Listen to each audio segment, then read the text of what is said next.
and put it into my laptop. And my mom said, "Hey, can I use the computer?" And I said, "No." She said, "Does the computer work?" And I said, "Well, yeah, the computer works, but yeah, I have your internet, so you can't use the internet." And she said, "What would you do with on a computer without internet?" And and my dad just burst out laughing, right? Because some of us were using computers long before there was an internet. Not my mom, obviously. Yeah, so when you type that, it only goes to your channel. Well, that's the only reason why I put it in there. So people on your channel would have it. Yeah. Yeah. There are precisely one people from your channel watching. There are That's not bad 18 for 1 people minute. watching. There are 18 people watching on my channel. Why are there 18 people watching on my channel? I guess all the other live streams are dead because of StreamYard.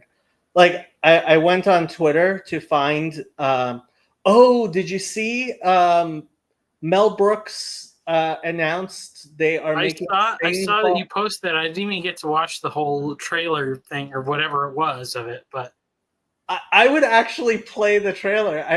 I was kind of hoping, like, I was watching and I was like, okay, he's it's gonna be a repeat of one of his, like, I could even see Blazing Saddles being remade, but here's the problem. Like, there's not enough Mel Brookses that have entered into the internet age. And that's why you have anti-Semitism. Like, I mean, honestly, I think that might be true. Like, because it's when like half of all the, when all the, well, whatever, half of all comedians or half of all the best comedians are Jewish. It's like, it's hard to be anti-Semitic because they're great. Sarah Silverman really dropped the ball. Like, she was really funny and good, and then went all woke and stupid. And yeah, like, yeah. What's going on in Iran? Well, Israel launched an attack, and that's all we know for now. Hopefully it'll be fine, I guess. We'll see. Let's see what the Jerusalem Post has to say. Jerusalem Post. Increasing chance Iranian military chief killed in strikes on Iran nuclear sites, sources say. Israel targets Iran. IRGC headquarters on fire. Zamir says Israel could not wait for a better time.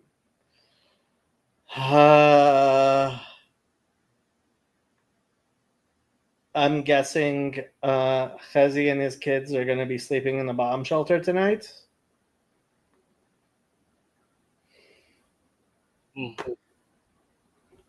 So I don't know if you've seen, but Chazi, he, ever since they moved into the new house, he streams from their extra bedroom, which is actually a bomb shelter. Yeah. So they have an extra bedroom, but it's the safe room. So, and that's kind of a scary thing. Can you imagine if you had a safe room in your house?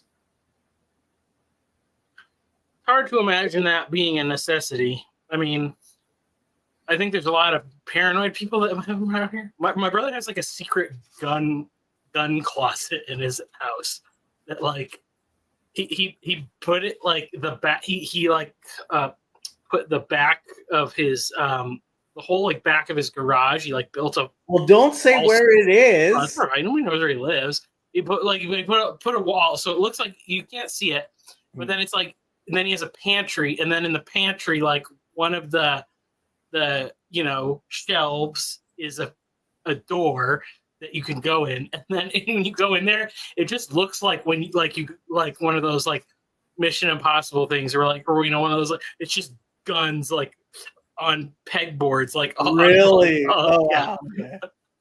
Yeah, my brother. So he they basically live like his wife is really well paid, and he's pretty well paid, and they basically just live off of his wife's salary, and so then save slash buy guns most what he earns. So Yeah. I don't know if it's so easy to put art. I don't think you can put I think the walls are like made out of concrete, so I don't think you can put nails into the walls, but you might be able to stick stuff on there, glue it on. Yeah, I think that's the reason why it's so bare, but I don't know. Yeah. Um, when COVID happened, uh, I I was like, yeah, but if you use concrete screws, then I think that actually decreases the what you call it, the structural integrity. So like, it's not a yeah, good idea. not. I don't. Not significantly enough. No, not really.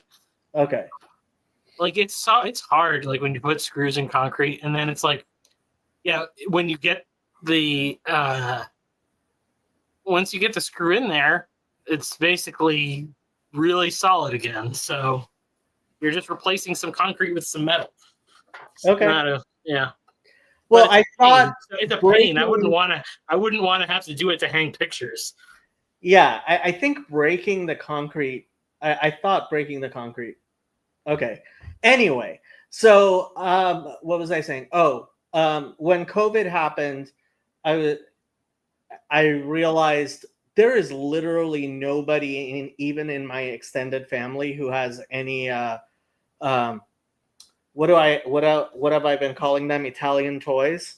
So I got myself a safe, and eventually, I looked up whether I could buy anything, and for the background check in California, your driver's license has to have your residence address on it, and my driver's license had my mailing address, which was my office address, on it.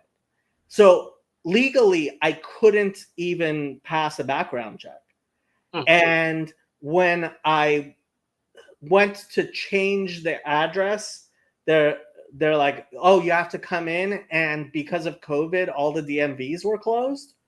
So after COVID, I got a new ID, I bought a safe, and now I own a nice Italian toy, which is of a variety, which makes it easy for me not to needs to actually know what I'm doing at all. It's very point and that's good enough type thing. And yeah, I'm still the only person. Yeah, there's some really nice Israeli Italian toys. Israeli toys. My brother has a few of those. So yeah, no, I ended up getting a Benelli, like 18-inch 12 gauge. So yeah. So that's a good one for the home defense for sure. Yeah, it's as far as it goes for home defense. Like, yeah, and I'm not gonna be like carrying or anything. So yeah, I've gone to the range maybe like 4 times to actually know what I'm doing, but I don't think you really need to know what you're doing with a 12 gauge. Yeah, not so much. You Yeah. can shoot skeet. You can shoot skeet. That's pretty fun. I did that one. I only did it once. It was pretty fun though. Yeah, I went shooting skeet with. So I have a friend who's kind of my Guns and Moses. Yes, Guns and Moses. There's actually a Facebook group I belong to called Guns and Moses. Yeah. Garth, you're into cars? Like, don't you drive like the most normal? If I remember correctly, your car was like the most basic of cars. Maybe I'm remembering wrong.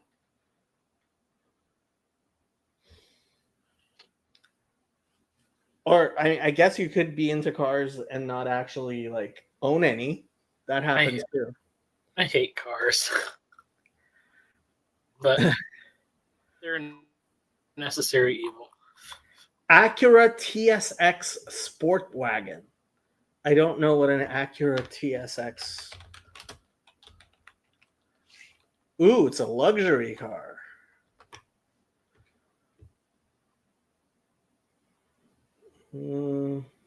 Let's see a picture.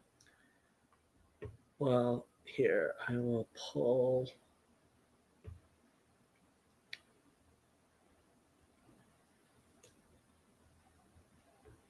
What do you mean you got a new one? They're saying like it was for until 2014. Oh, I forgot to pull it up. New to him? I guess it could be new to you, yeah.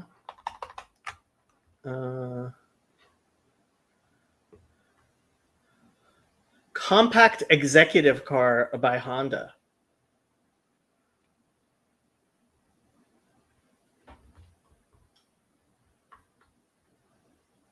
There it is, sports wagon. Looks shiny. Yeah, I watched some video the other day about like whatever happened to station wagons and how they were like really great, because they were really great. That's what we always had when I was a kid. But everybody just has SUVs. I have a compact SUV. You know what's funny? So I found out the reason why this is, it's because of stupid Obama.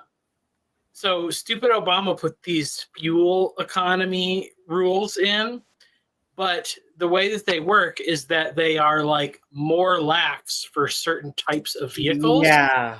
And so basically you have to be like, you can only make like a really efficient hybrid if it's going to be any kind of like sedan or, you know, a compact car. But the rules are way more lax for SUVs. So it's so stupid because it's literally saying like, instead of let's pass a fuel economy bill where instead of creating cars that get better fuel economy, we only create cars with worse fuel economy. I mean, yeah.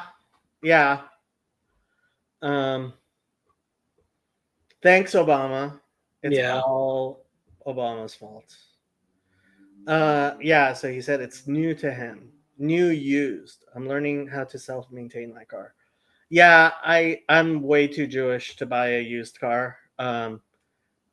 Like that would require me to know enough about cars not to get hoodwinked, and that's not going to happen. That's not a possibility. Mm.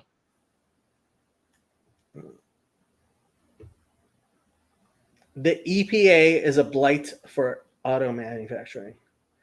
I just wish my SUV was just a little longer because when I go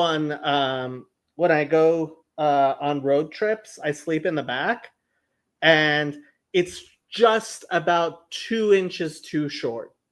If it was just 2 inches more space, it would be perfect. Mm.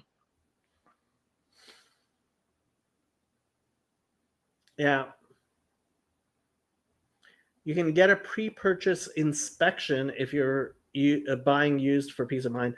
Yeah, like if you're going to buy used from the dealerships, like the price difference between new and used is so small. I was shocked. Yeah. It just doesn't make any sense. A new car is just so much like the price difference is not very much. It's like 10-20% or something. Well, that was some other Obama thing that they did where basically they made some incentive. I don't remember what it is, but like basically you can't get like beater cars anymore. Like you can't, like there's no, they destroyed the whole market for that because it used to be like, you just buy a $500 car and whatever, it lasts you 2 years or something, or people that like working on cars buy them and they can make them last a lot longer. But that's all like it's all gone. Yeah, what's Jan, funny is Jan says it's all the electronic stuff in the car. yeah, that is true. Like yeah, they there's only like two. There's like two or kind of three minivans you can buy now. And it's like that's a crazy thing of how much the car market like dictates like family size. Like because it's such a because like there's a lot of like third row SUVs, but it's like it's stupid. It's wicked. You can't use that. Only like big kids can use that third row or whatever. Like so it's not useful. If you have little kids, you have to get a minivan. And there's only like two of them you can buy now, and then that really limits it to like, it's just crazy. It's like so you can if you have a minivan, having like 4 kids is fine, but if you want more than that, you have to jump through like so much hoops because you have to get like some crazy cargo van and all this stuff, and it's just funny how they like.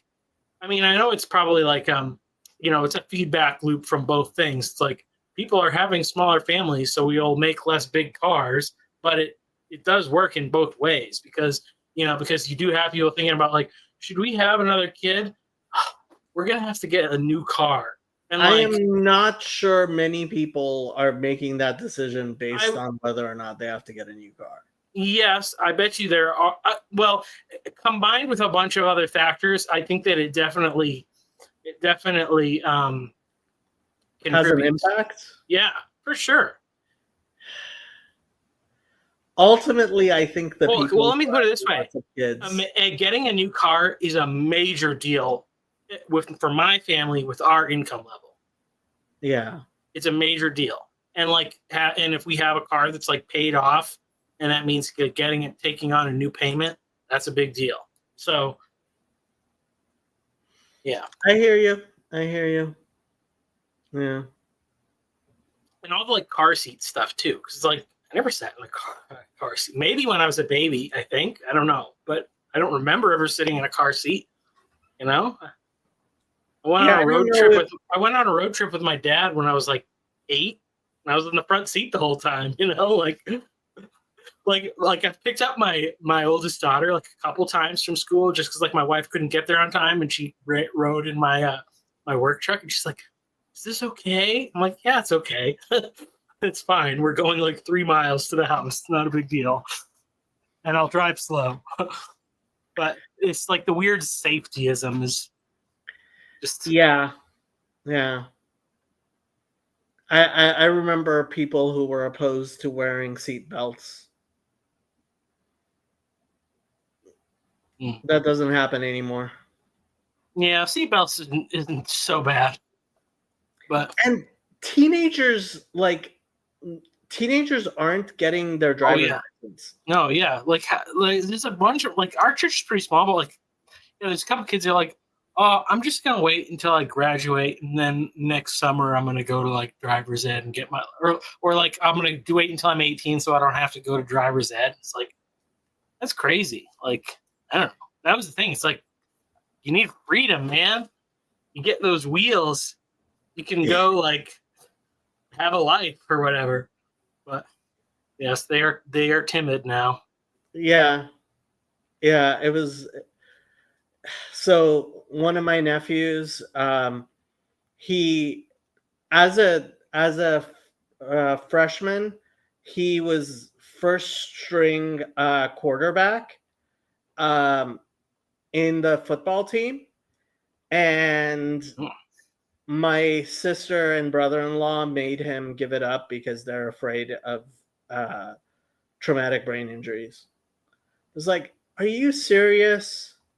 My brother-in-law has been really he would not let me throw my nephews up in the air when they were little babies, because he's a doctor and he's like, no, traumatic brain injuries. That's the one thing he's always been really thing about. So yeah.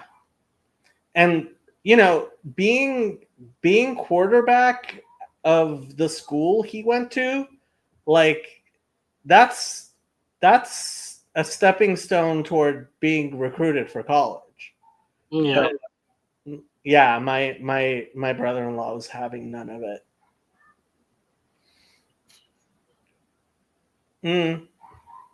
Would you let your son play football? I mean, I'm kind of like, I think that the odds of any child that we produce being like a truly superior athlete is extremely low. And so for that reason, we've more or less decided like we're not going to compromise the schedule of like going to church and stuff like that. Like that's like the priority, So like, I'm not opposed to like, I think my oldest daughter said she like wants to play soccer. I don't know why, but we're not gonna like, we would not do like travel teams and stuff like that. And like they do dance, and like they go to the recitals, but we wouldn't do like you can do like travel, team stuff for that too, and we're not going to. It's kind of sad. I felt bad, like, cause so the school that I used to work at, me and another guy, we taught music lessons, and we had a band that would do like the worship for the youth group of all high school students. I got really disappointed because but then the other thing that the school had was they had a really good basketball program, really good for a small Christian private school. But like, I was like, there was a couple kids that were like, I'm going to stop playing music because I really want to focus on basketball. And I'm like, you're going to play basketball for 2 more years. You're not going to play basketball in college. You could play music for the rest of your life. Like, it's a better way to go. Like, if you realize, like, a mediocre musician is far more valuable than a mediocre basketball player, This is true. I was really surprised Ryan made like to be the quarterback of the varsity team. Oh, that's a big deal. That's a big deal. Yeah. And the school he goes to. So both my sister and her husband are fancy lawyers. Doctors, not lawyers. But they're like high-ranking executive doctors, and so they definitely go to what all of my nephews went to private schools that like were very shishi. And yeah, when I heard he was quarterback, I was like, wow, on the varsity team. And I said to my sister and my brother-in-law, hey, he could get a scholarship to college. And they're like, nope. And they were hoping he would kind of stop by himself. But when he kept at it, they kind of made him stop. Hello, Mr. Pusatil. Hello, Yaakov. How are you? Baruch Hashem. That means I know what it means. Yeah, but you're possibly the only person who does. Baruch Hashem means may God be blessed. Yeah. Yeah. Baruch Shem Kavod Melechuto Leolam Vayet. That is the response to the Shema. Yeah. Deuteronomy 4. Do you guys sing it the same? So according to the Arizal, we only say that part out loud on Yom Kippur. Okay. Yeah, that particular line is not. So it's not in the Bible. It's not in the Bible. It's an exactly. addition. Yes. Yeah. So Blessed is We- the name we- and the glory of his kingdom. we intone it silently, except on Yom Kippur when it's said out loud, which is why Reform and conservative Jews who basically only go to synagogue on Yom Kippur have started to say it out loud the entire year, because why would they know what you would do when it wasn't Yom Kippur? Yes, I know. Reform sing it every Friday because they're Reform. And why would they know the difference between high holidays stuff and not high holidays stuff? Are there? You know, other, yeah. that's like, you know, that could be a really good idea for Christians. Like, you know, I was talking about my LARP religion the other day, but like, why not a every Sunday is Advent, Christmas carols only church? Like, I think it could do pretty well. People would be down for it. What do you think, David? Look, I like what you were saying.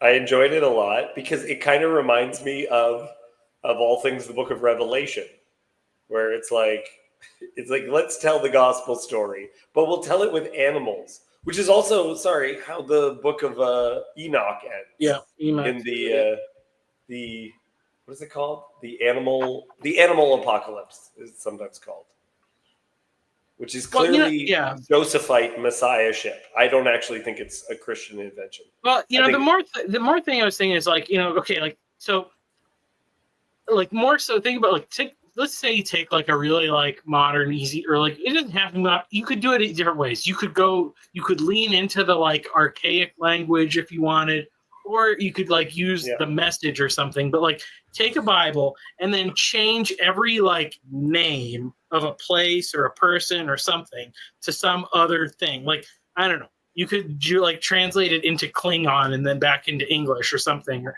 do something so that there's like a consistency of grammar so that it like makes sense.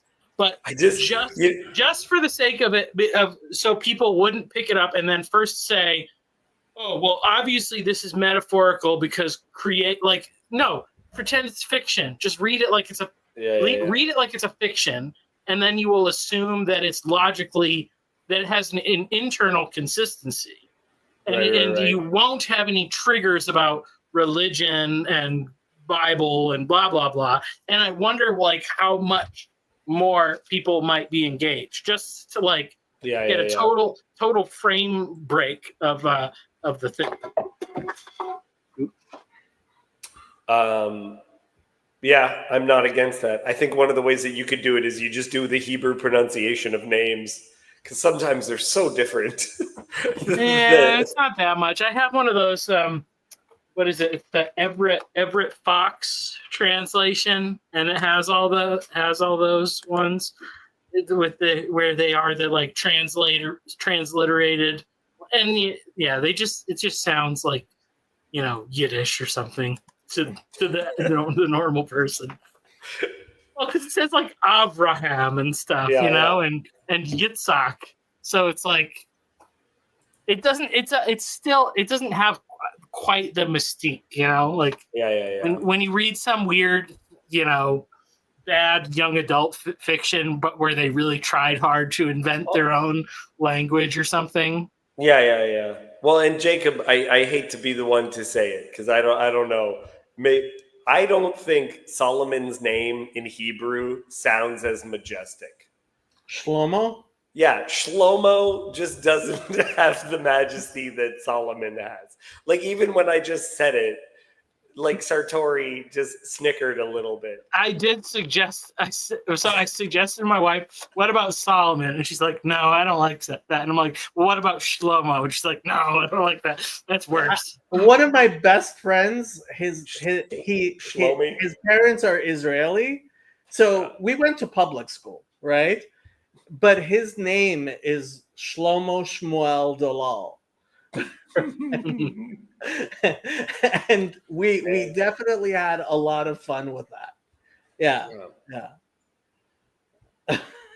It definitely sounds like your friend might be Jewish. Yeah.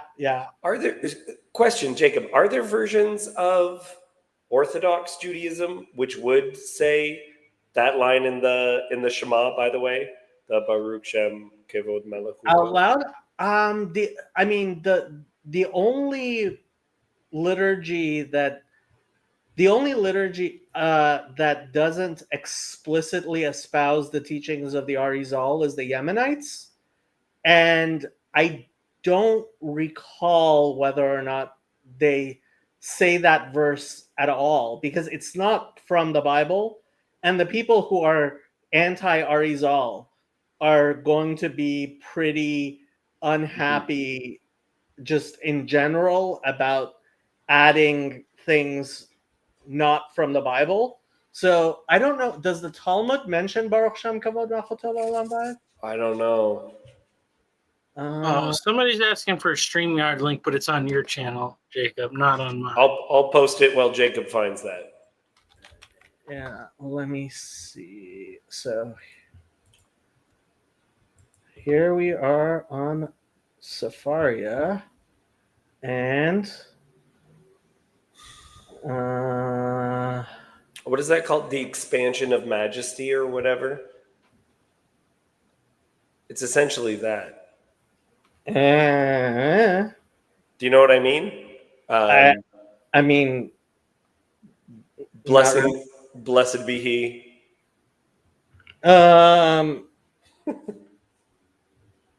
Right, that's the most well-known version of that, is the expansion of majesty or something like that, where you in texts they'll oftentimes see changes done to the text where someone will add in the words blessed be his name or blessed be he. Muslims can't, like, it replaces ums and likes when they're talking. Oh, that's what all the former drug addicts did. They would just be like, praise God, praise God, praise God, like praise God, you know, like in between, like ever, like that was how they, like, I don't know, I guess it's how they like kicked their swearing habit or whatever. Because if you back, I mean, especially, more people do now. I feel like New England was a forerunner of using effing as like just a filler word for while you thought of the word you were trying to say. Every word is an effing something or other. Boston is known for that for sure. Yeah. So this is Maimonides' laws of reading the Shema. While reading the Shema, when one finishes the first verse, one says quietly, blessed is the name of the glory of his kingdom forever. Then one reads as normal, and you will love the Lord your God. And he explains it because of the thing. There's the Midrash. Yeah, so like he says to say it quietly. So I don't see why Yemenites would say it out loud. I think saying it out loud might be what the Arizal instituted. So yeah. I mean, this is Maimonides, so. And I can't do the rest of it. I just have the tune of it stuck in my head now. The Shema Yisrael Adonai Eloheinu Adonai Echad Baruch and then you go into V'ahavta et Hashem Elokecha b'chol levacha b'chol nafshecha b'chol meodecha v'hayu hadvarim ha'ele asher anochi etzarecha.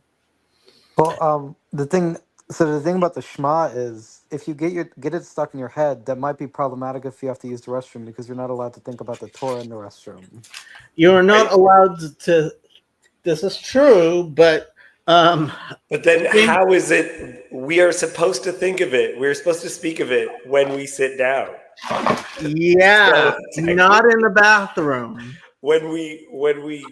So I was just talking about this. To come in and go out is a euphemism of, like, you know, going about your business. So when you're doing I've been business. telling kids for years. It's like you want to try to get this stuff. Build a habit. You got to integrate it into the habits that you already have. John on the John. That's Yeah. the way. John on the See, John. okay, this is the most Protestant thing. Like reading the Bible in the bathroom is just heinous. Well, when you're a married man with I children, it is the only place of solace in your home. So I very much disagree, Jacob, because so many people die on the job. And what better way to meet the Lord than when you are already thinking about it? You can read light spiritual things. Chicken soup for the What if Jewish soul. it would be a matzo ball soup for the Jewish Oh yeah. What if I plug my earbuds in and I'm listening to Torah? Is that okay? No. Absolutely not. What if you are an elderly man and you can't control your bowel movements? That's actually a serious question. Yeah. So people with catheters, like I love it. I love it. there are rabbinic responsa on what you should do if you have to have a catheter.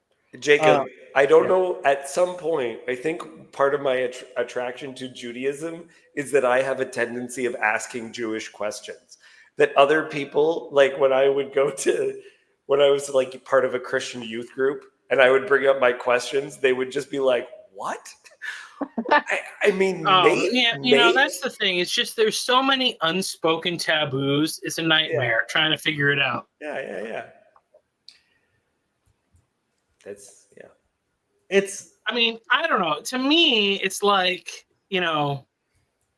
who has the right to speak to me when I'm sitting on the throne? It's like my wife can come in there, my children can come there. You guys can't come, you guys can't come in there and speak to me. But like it's for the intimate relationship. So therefore, what is more fitting than that the Creator would speak to me while I am performing the function that He created me to do. First of all, that's not the function God created you to do. A function. What do you think happens to Chala? Is that a consequence of the fall? Actually, so yes, it very much is. This was a major conversation about how the resurrection would work, because Jesus ate, and it says that we are going to eat, like in Isaiah, a meal of delicious meat and well-aged wine, right? What's going to happen with that? Is that okay? Yeah. There's a midrash that says even in the desert, the generation in the desert, because they ate man, never went to the bathroom. I think that would have been mentioned along with your clothes didn't wear out and your sandals didn't wear. Well, so the midrash specifically goes on people were complaining about and the midrash says that their complaint was that they couldn't go to the bathroom. I was just thinking, because you have a whole generation that like is born and dies, right? Is like after Moses dies and they cross the first time, some of those, what is happening? Yeah, it was to like, me? oh, we didn't need toilet paper in the desert. What is this? Like, that's a downgrade. How is that a promised land? Yeah. Something is happening to me again. I've noticed it happens after I eat Mexican food. What goes on these streams? We're talking about Torah, and then we talk about this. I have to agree. Yes, we are. This is how you get midrash, Kirk. This is exactly how you get midrash. This is how you get the story with Rav Yirmiyah in the Talmud, which is one of my favorite stories. What story is it? So they're having a discussion, and it's what doesn't matter what the discussion was, but he asks a question and they kick him out. They're like, okay, that's too far. Just get out of here. I think I know what you're talking about. I actually think I remember hearing Rabbis go back. I think it was like if you drop if a bird's foot falls within a certain radius, you have to return it or something like that. Yeah, and he asks, what if one of the chicken's feet is outside the boundary, and what if one is inside? And Cut it in half. The rabbis were not having it. Yeah. Michael Sartori was at Bible study today. Cut the bird in half. I love it. I love it when that story is well known enough when it like shows up in random sitcoms and people try like even like cartoon. I think it was like on Family Guy or something. It's like there's been ones where it's like cut it in half, and it's like, but it's in some more absurd scenario where it doesn't make sense at all. But it happens in the show. It happens in the show Recess back in 1998. So, Michael, you may have watched that because you're my no, I age. did not, because that was like one of those ones that was on cable channel. My wife saw it and she was showing it to our kids. And I was like, I didn't see this. This was a premium television show, and I was like, we got it with Bunny Ears from Detroit. All right. Okay. Well, Grown up in yes. Windsor. So it was on I don't know. ABC. And what happens is the child Gus is made king for a day, and there's two girls fighting over a doll over who owns it. And he says, cut it in half. And then the one girl says, no, just give it to the other girl. And he says, okay, give it to the other girl. And they just give it to the one who said it was okay to cut it, in half. Because he's a bad kid. That's the moral of that story. And he didn't know his Bible stories. Yes. Now we know that how that got written into a children's cartoon is because Jews Because of all the control Jewish the media. screenwriters. Yeah. Yeah. They control the media, of course. I mean, do you think comic books also had a lot of Jewish references in them? Yes, Superman is just Moses. Superman's the big Jewish thing. He's just Moses. I could see it. Oh yeah. Comes in the little basket, adopted by the Earthlings. So there's some twists, but basically. He's got an L name, Kal-El, like Jor-El. Did Moses have laser eyes? It's in the Midrash. Oh, okay. Are there laser eyes in the Midrash? That's why he had to cover his face, right? Oh, yeah, that makes sense. Yeah, of course. Because they couldn't bear to look at it. Yeah, of course. So how are things in Canada? I mean, it doesn't seem like we're going to have a civil war like you are currently. Honestly. Are you getting a lot of pressure to do a maid? No, not yet. Okay. I do know people who I know a bunch of people who have died as a result of that program.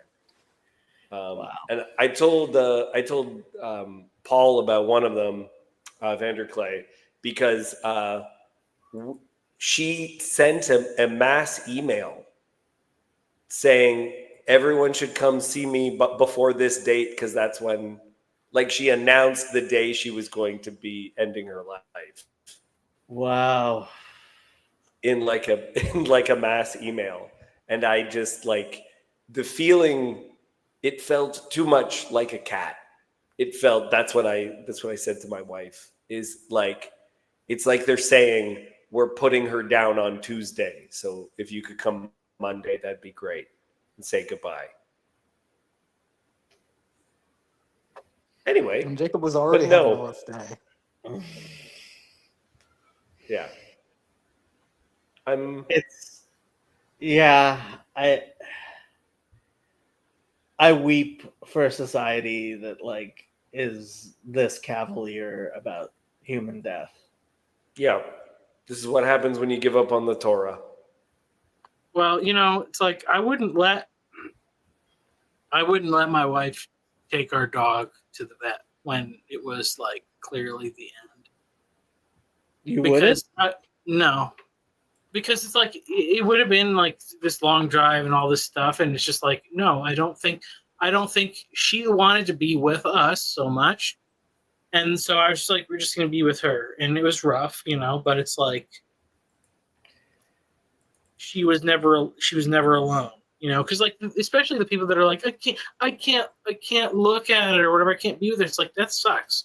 You abandon I mean, not everybody does it, but it's like you abandon your animal in that time or whatever. When It happened when we were talking about it. It happened quicker than we probably could have gotten there and done it. So when I decided to put Duke down, I deliberately did not go into the room because I knew that I would be causing more angst for him than me not being in the room because I was just a mess.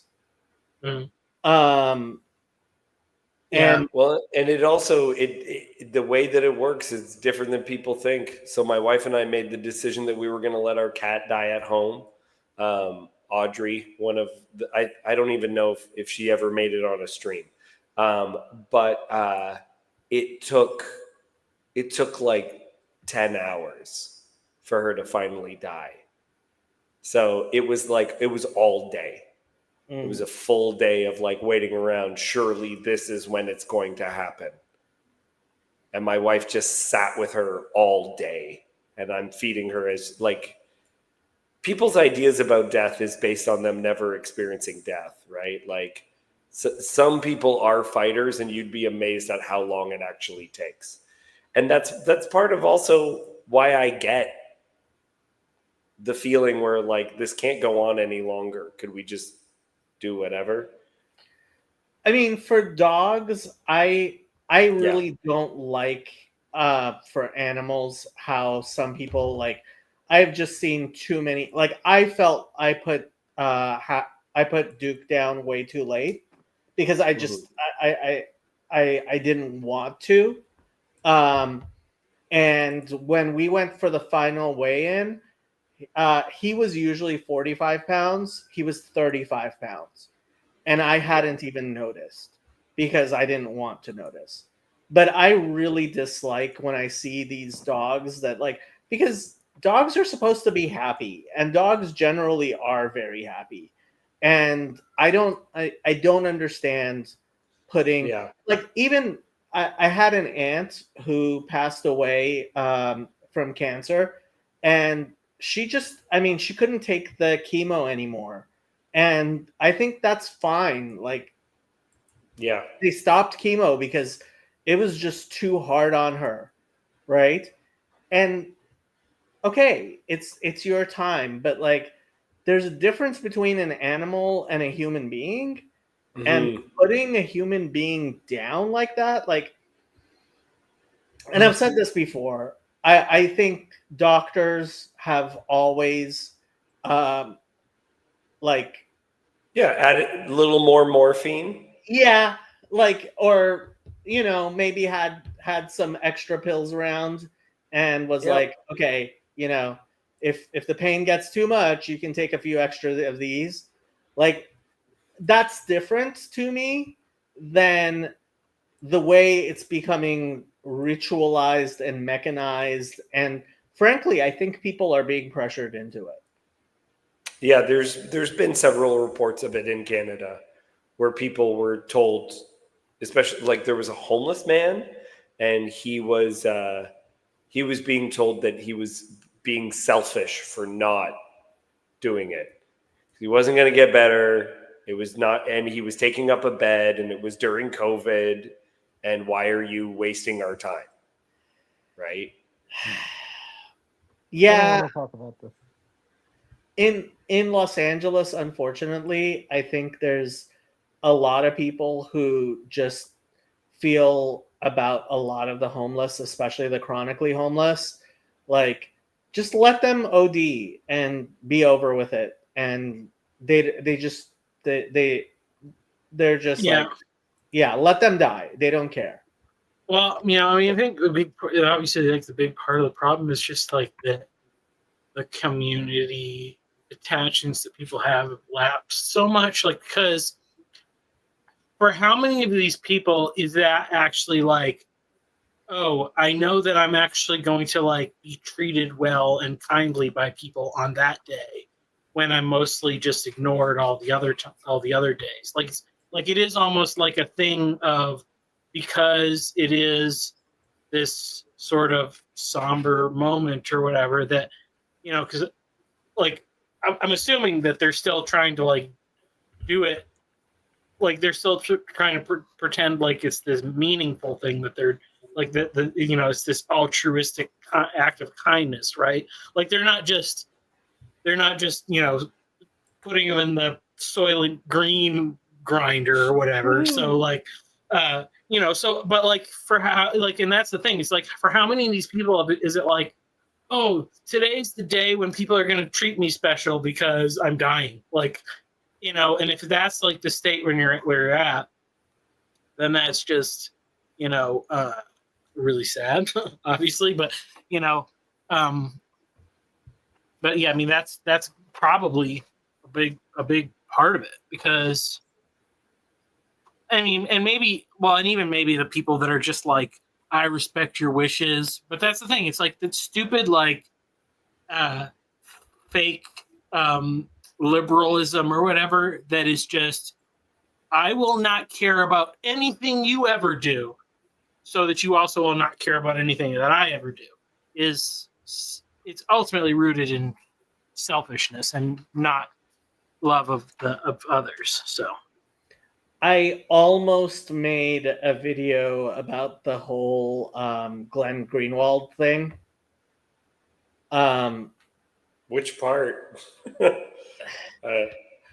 So somebody, okay, so Matt Taibbi wrote a tweet where he was like, yeah, Glenn Greenwald is a friend of mine, and this is his private life, and people should just butt out.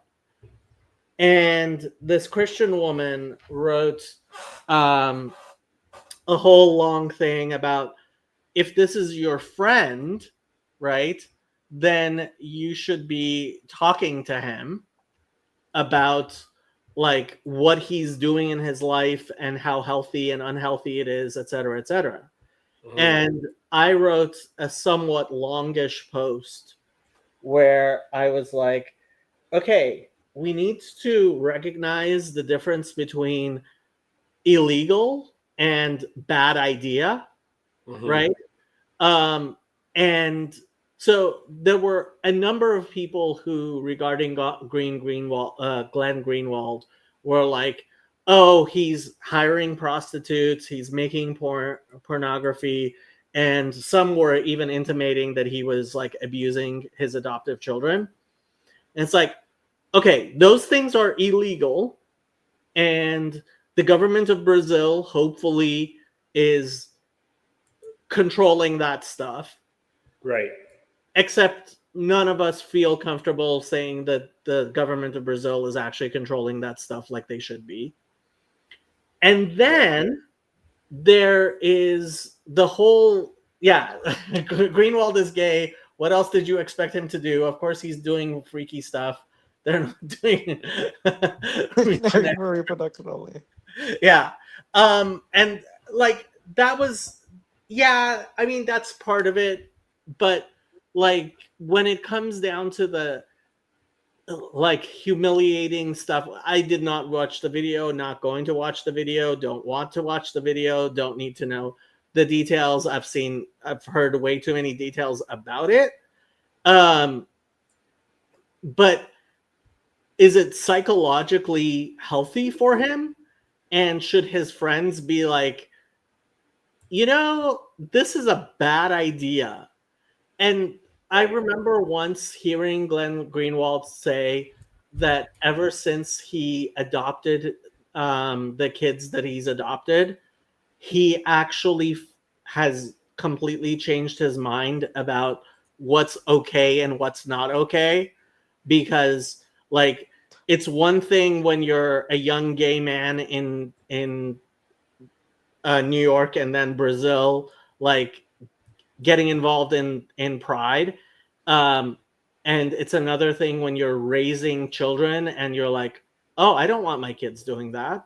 That wouldn't be good for my kids to do, right? Right.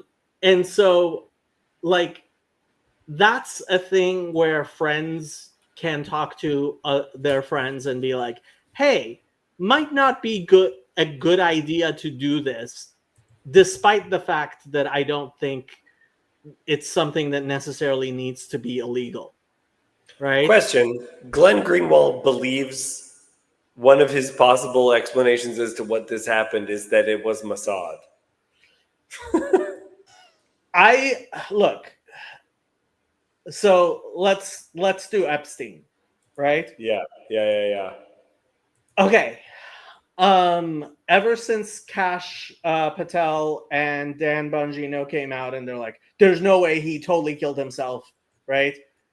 I'm like, okay, so this was definitely some sort of intelligence operation by some country, right? Yeah.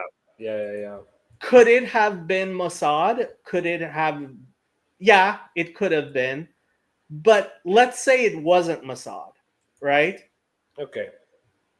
You would still make it look like it was Mossad if you were doing it and you were some other country. Yeah, And- makes sense. Very true. And Just like they leave like matzo crackers or something. like they hired a guy named Epstein, right? And Yeah. and like Mossad really enjoys having this this reputation Yeah. for yeah. being everywhere and like being behind everything, right? So, like, could it have been Mossad? I could believe it. At the same time, could it have been everyone in the U.S. intelligence community who absolutely hates Glenn Greenwald? Mm-hmm. Yeah, it could have. And in both cases, they would have made it look like it was Mossad. Right. Because Mossad likes to take credit for everything. And That everyone else likes Mossad to take credit for everything. Well, I could see everyone liking Mossad to take credit for everything, but I don't know why Mossad would want to take credit for everything. Because it makes people behave well. Because it makes them seem powerful. It's Yeah. the same reason why Israel will neither deny nor confirm whether or not they have nukes, right? I mean, You want if people you- to believe if you're you can't- capable of anything. if Yeah. you can't get people to believe in an omniscient God, the second best thing is to get them to believe in an omniscient intelligence Mossad, agency. Yeah. And I do have to admit, when I meet some really crazy anti-Semite, like I stop arguing with them. I go more along the lines of, yeah, it's all true, and guess who's gonna show up at your house tonight? Stay up. I mean, don't torture their mental health like that. I mean, but I mean, like, I just think that, I mean, it could be, but I mean, I'm skeptical.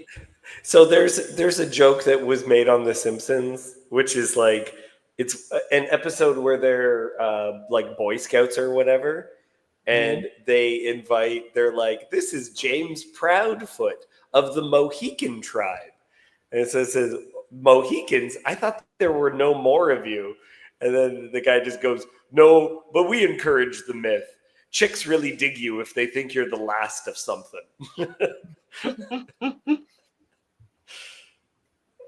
The last of the Mohicans. Yeah, and I'm like, yeah, I can understand why you want people to think Yeah, we did that. Sure, whatever.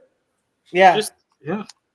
Capable Just of talking about anything. that today on the with Nate Heil, The Last of the Mohicans, as an example of an adaptation that got better.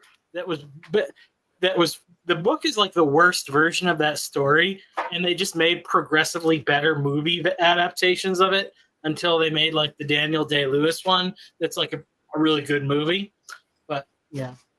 Oh yeah, I was listening right before the Bible study when you were on Yeah. Nate's stream, and I like is he was complaining about people prejudging Hollywood stuff for, I guess there's going to be an Aslan remake or something. Yeah. And Well, yeah. With Meryl So Streep. we don't know. Well, it's Greta Gerwig, and she's good at making things, but it's got these weird twists, and so the really super conservative fans of the series are really uptight about it.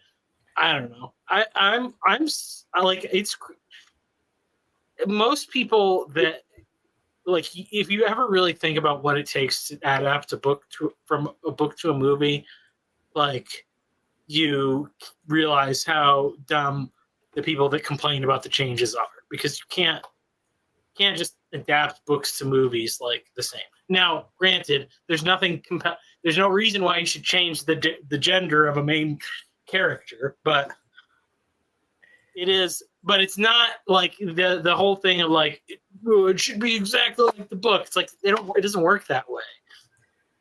it doesn't, but like Hollywood has like frivolous changing of genders is just It's not just frivolous. It's not frivolous. Why is I it mean, not? now it's just like Because, of course because we must. frivolous Do this. is not thought out. Frivolous is without intention. Now it's obligatory. It's obligatory now. Frivolous would be if they change the gender of one of the centaurs that show up, or like Okay, Yeah. They'll have a black centaur and an Asian centaur and okay. American So centaur. even worse, cringy, ideologically propagandistic changing of the thing. Like, yeah, that's cringe. from the maker of the Barbie movie. Yeah. But it's like, Now, she I don't also know. made People Little are not- Women. And like- man, was that a good movie? I like Kids, Little Women a lot. Kids are still good at suspension of disbelief. They do not pick up on those things the way that people that watch the Daily Wire all the time do. So I disagree about one aspect though, which is like my experience whenever I worked in children's ministry is that children immediately interacted with me differently because I was male. Yeah. They just immediately interact with you differently. Well, yeah, I mean, because I would have just been like, why don't we just talk about Samson every week when I was like 7 years old or whatever? That seems, yeah. You're all You judges mean all the gender time. is real? What? Careful, we don't want the YouTube police to find us. Is it really a good Bible story if nobody defeats a lion with their bare hands? I mean, come on. Like, what are we doing here, people? I really want this new Lion, the Witch, and the Wardrobe movie to just, in Narnia, there's just a Filipino. Like, they just, like, someone didn't get a memo. And it's just like, we have those here. And they're like, what? We do? Like, I knew someone who went to the zoo and took multiple pictures of flamingos because she thought that they were not real. Like, she thought they were like, they were that only was, plastic lawn ornaments and not a real that bird. it was all cartoons. And she showed them to people, and everyone was just like, yeah, we know. And she's like, shut up. You didn't know that these were real. They smell bad, man. Really? I didn't even Yeah. know there was a new Lion, the They're Witch, and the birds. Wardrobe movie coming out. Well, it's just like, so yeah, we have a SeaWorld here, and at the SeaWorld, like, they have a big flamingo thing, and it smells gross. It smells like bird poop and dead shrimp or whatever they eat, Yeah. So They They eat eat- shrimp. shrimp and they poop where they live, so it's spelled bad. Jacob, Really? I thought of you this week because I was thinking about how Gentiles are allowed to eat shellfish, but Yeah. should we? Yeah. I've gotten food poisoning multiple times from shellfish. Look, if it's actually a health thing, that's different. But like the Talmud actually talks about how like some rabbi says to some Gentile, "Hey, have some for me and have me in mind," because like there's this thing in the Talmud. You're going to have to on the day of judgment, you're going to be asked about everything that God had permitted you that you did not participate in. It's kind of like the Talmud's anti asceticism thing, is like God created this in the world and you decided you are not going to enjoy it despite the fact God permitted it to you. So So as a Gentile, I'm gonna get in trouble for taking any Saturday off. I'm gonna have to give an There's well, actually an additional prohibition for observing Shabbat as a Noahide because the way I've heard it explained by rabbis is that the Bible says that God put creation to work, I believe is the phrase. And so so okay, there is this thing where in the Bible it says it is a sign between yeah. me and you, and so there is an idea that if a Gentile were to keep the Sabbath, um, with the idea that it belongs to them, that it is a form of theft. Um, yeah, and I mean, this actually happens to be one of the more controversial things among Noachides, because a lot of Noachides get offended when they're told they're not supposed to keep the Sabbath. Some of them don't, but a lot of I, them do. But Genesis I 2. do say, What I about do think, Genesis 2? Genesis 2 is before Noah. What about Genesis 2? well, Is yeah, human beings are not supposed to work without rest periodically, and it seems like 6 days on and seven and 1 day off is like kind of a good rule of thumb for that. It But has become because of the Bible. yeah, well, I don't know. I mean, maybe. no, well, I agree, Maybe it but started from all time. We know they tried to mess with it in the French Revolution and it backfired. That's the classic. The Romans claimed that the Jews were just lazy, and that's why they took every seventh day. Well, but I shouldn't say this is the thing that you should be brought up when the people that are like, oh, the Jews, the stupid right wing Joel Evans or whatever, like, let everybody know you cannot you cannot have a 2-day weekend anymore. This is what you're advocating for. You're advocating for work on Saturday, only 1 day off, and it's the day that you have to go to church. And those people want you to go to church with really long sermons because they're all conservative, reformed Calvinists. So yeah. So that's what you're giving up, people. You're giving up the 2-day weekend. Judeo-Christianity brought us the 2-day weekend. It's a great thing. so what I like what you were saying. So what I'm confused about is, Moshe gives us the 10 words that say you're supposed to keep the Sabbath, but the Sabbath itself is predates that. No, the 10 Commandments do not necessarily apply to Gentiles. I know that. No. I understand. What I'm saying is, before God meets with Moshe, the Sabbath is ingrained into creation. It But is. But that's like one of those things. Like that's what I was saying. Like if you try to do a 10-day work week like they did in the French Revolution, it's gonna wear you out. Like I found that out when I was working. I took a second job doing a paper route. I got no days off. It was exhausting. Like I also just had a terrible schedule because I was working like Well, 2 a.m. to 6 a.m. and then 12 p.m. to 6 p.m. and like and it was like having 2 weird days. But yeah. but, like, Torah says that the Gentiles are going to see your laws and they're going to marvel. They're going to be like, there's never been a people like this. This is the best. You guys are the best. These laws are the greatest. Obviously, you have the greatest God. But we're not supposed to want to do them for ourselves. well, no, well, so okay. Well, here would be like this would be the Hyperion reformational like the CRC position would be to say like that keeping the Sabbath is to go along with the creation order, that is the way, but it's not something that but it's like it's wisdom to go with created or with the created order. It's foolishness to go against it, but that doesn't mean there might be reasons why you do something foolish for periods of time or whatever. Well, it's up to you. In some teachings, it's believed that the Torah is not arbitrary, right? Sometimes it's just like, the Jews aren't allowed to eat pork. Maybe God could give another people a law and they're not allowed to eat beef or whatever, right?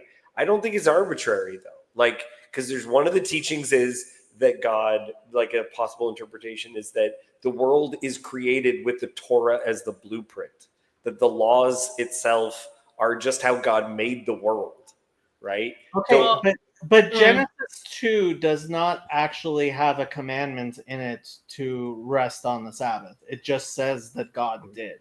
Yeah, and so that would be children following the pattern of their father to rest on the seventh day. In imitation. It's not a commandment like a. It's like, not.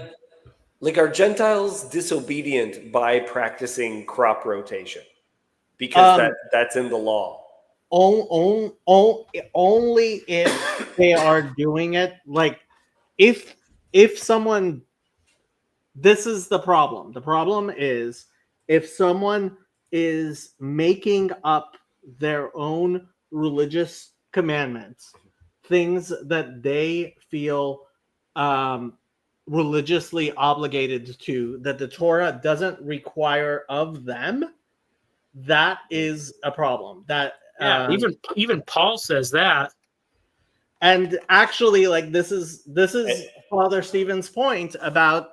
So the Book of Jubilees apparently talks about the Noahide, the covenant of Noah, and so like this is before Christianity, and Father Stephen's kind of whole Paul within Judaism thing is that actually that's what Paul meant when he spoke against getting circumcised, etc.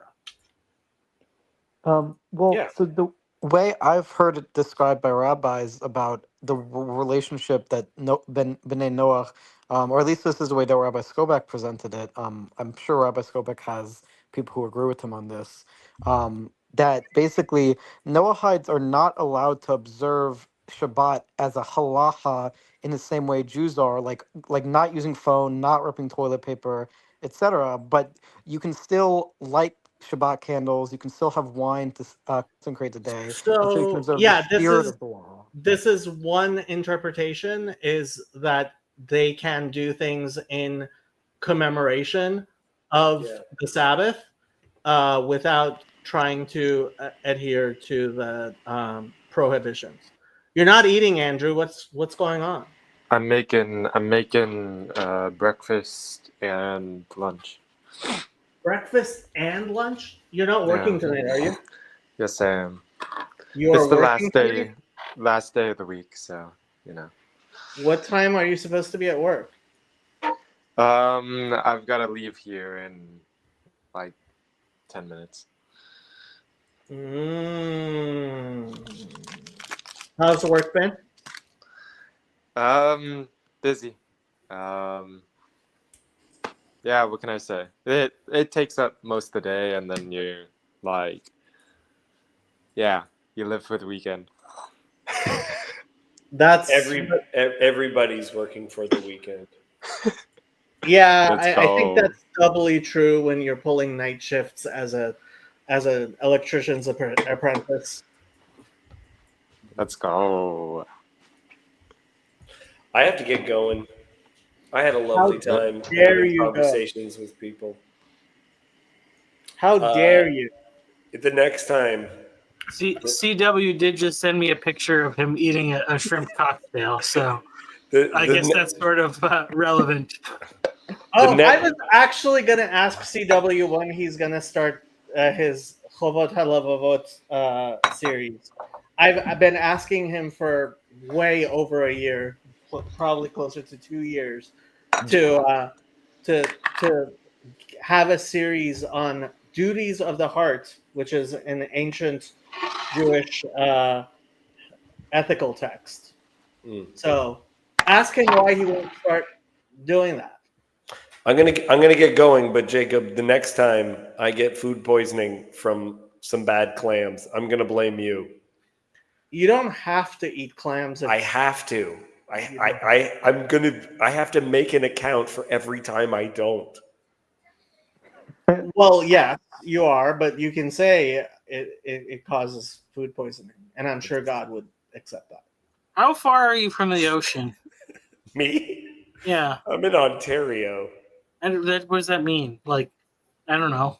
I'm far. I'm Like- far from like- an ocean. I'm far Like from when an ocean. because when Yeah, I but live you're in New not England, far from it's the like water. we would get seafood was fresh, so we would eat it. But I'm suspicious of seafood that's not. I got like- look. If I don't see the ocean there, I'm suspicious. Yeah, the last time. So yes, some of these clams have been canned. One of them was canned. One of them was fresh from Newfoundland, which is like as in the middle of the ocean as you can be in Canada.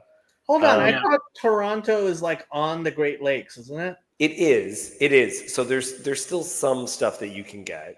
And one of the times I got food poisoning was in the UK. And it was right on the coast. And so they There- had all this seafood because it was a coastal town. The entirety of the UK is on the coast. Yeah. Yeah. No, but I was like in a place that was known for its seafood, and I got seafood there. And I vomited violently. It was a workout. It was one of those instances. God will forgive you for not eating seafood. Take it from Kirk. I mean, if Kirk said it, it must be true. So Yeah. Yeah.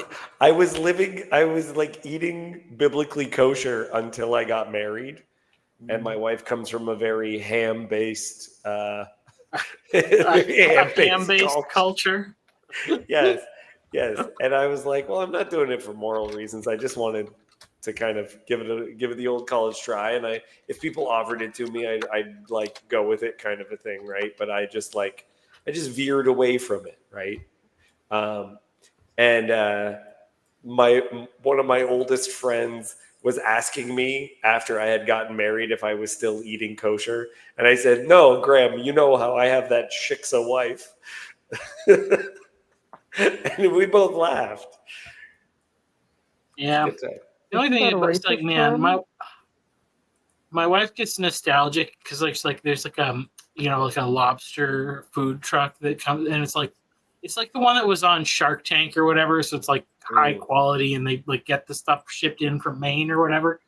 But it's like $25 for a stupid lobster roll. That's like it's a hot dog bun full of lobster, and it's like you have to spend $50 to be full. Like that's ridiculous. It just it hurts me so much. Like so That's because just because it's like $6 if you were actually like in Maine. But Yeah. Okay. it just I'm gone. takes the Goodbye. joy away from me. I hope you travel there soon and have a cheaper version of your joy. Good day, No, paying for plane tickets takes even more joy out of me. So Yeah. I wonder when I'll be appointed Pope of the Noahides. People have tried. I mean, if Ben Shapiro gets to be Pope of the Jews, I'd like to be Pope of the Noahides because I think I would be a better Noahide representative than Ben Shapiro is of. Well, actually, no. Ben Shapiro is a pretty good representative of Jews. He's definitely gotten better than he used to be. He What's 6 to 8 years ago, he used to say a lot more heretical things than he does now. I don't think I can't think of any. I don't believe Shapiro's the type of person to say something that's like actually halakhically heretical. Is that a burrito, Andrew? Yep. He's mhm. definitely said things which Yep. were heretical. Yeah. I know, but are we talking heretical, or hezi heretical? So I distinctly remember someone asking him why his views were not halachic in terms of abortion during the first 40 days. And his response was, I base my policies um, on science, not Judaism. He has since retracted, but yeah, when he said that, that was very, very much not appreciated by the Orthodox Jewish community. So it's not like hezi where you call him a heretic because, like, as a joke, like you're being like serious. I mean, he wouldn't get kicked out of a synagogue for having those views, but like I have said, if God forbid his wife were to refuse to have an abortion, if her life was in danger, like, and she were to, God forbid, die,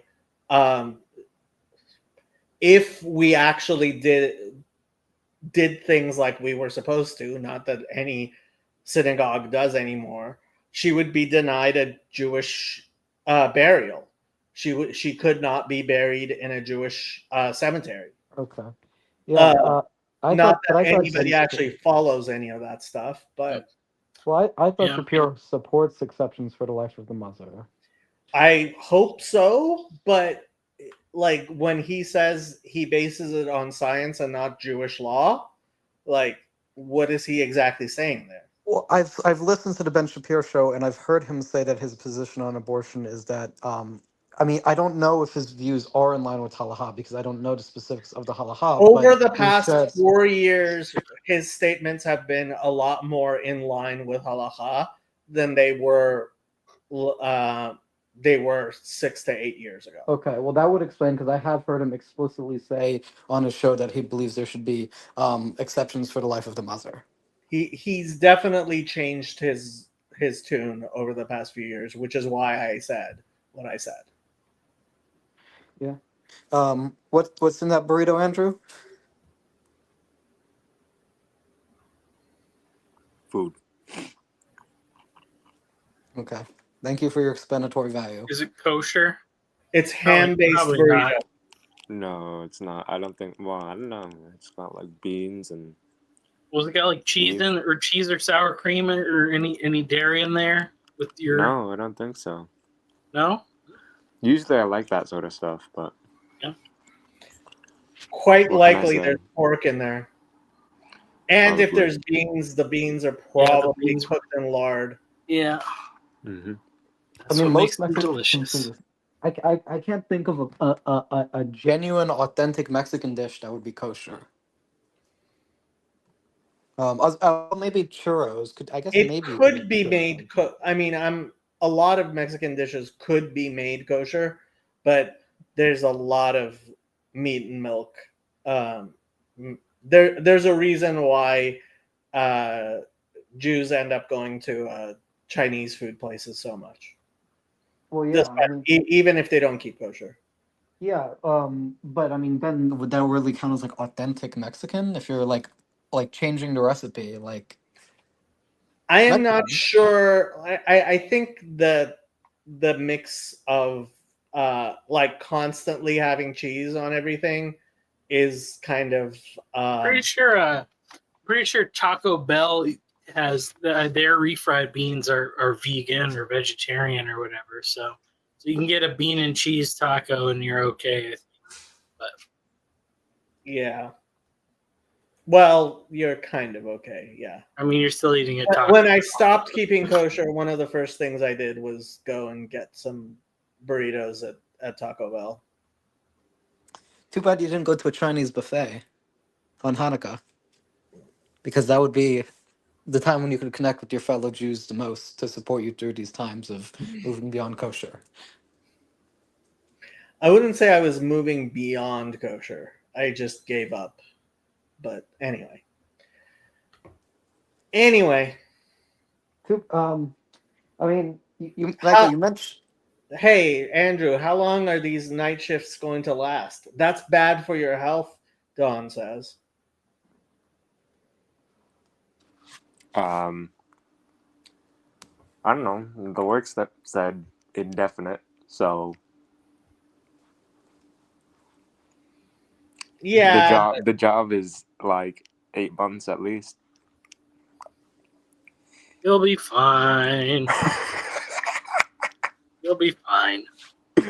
Yeah. Once I hit a year, then I get more job options. But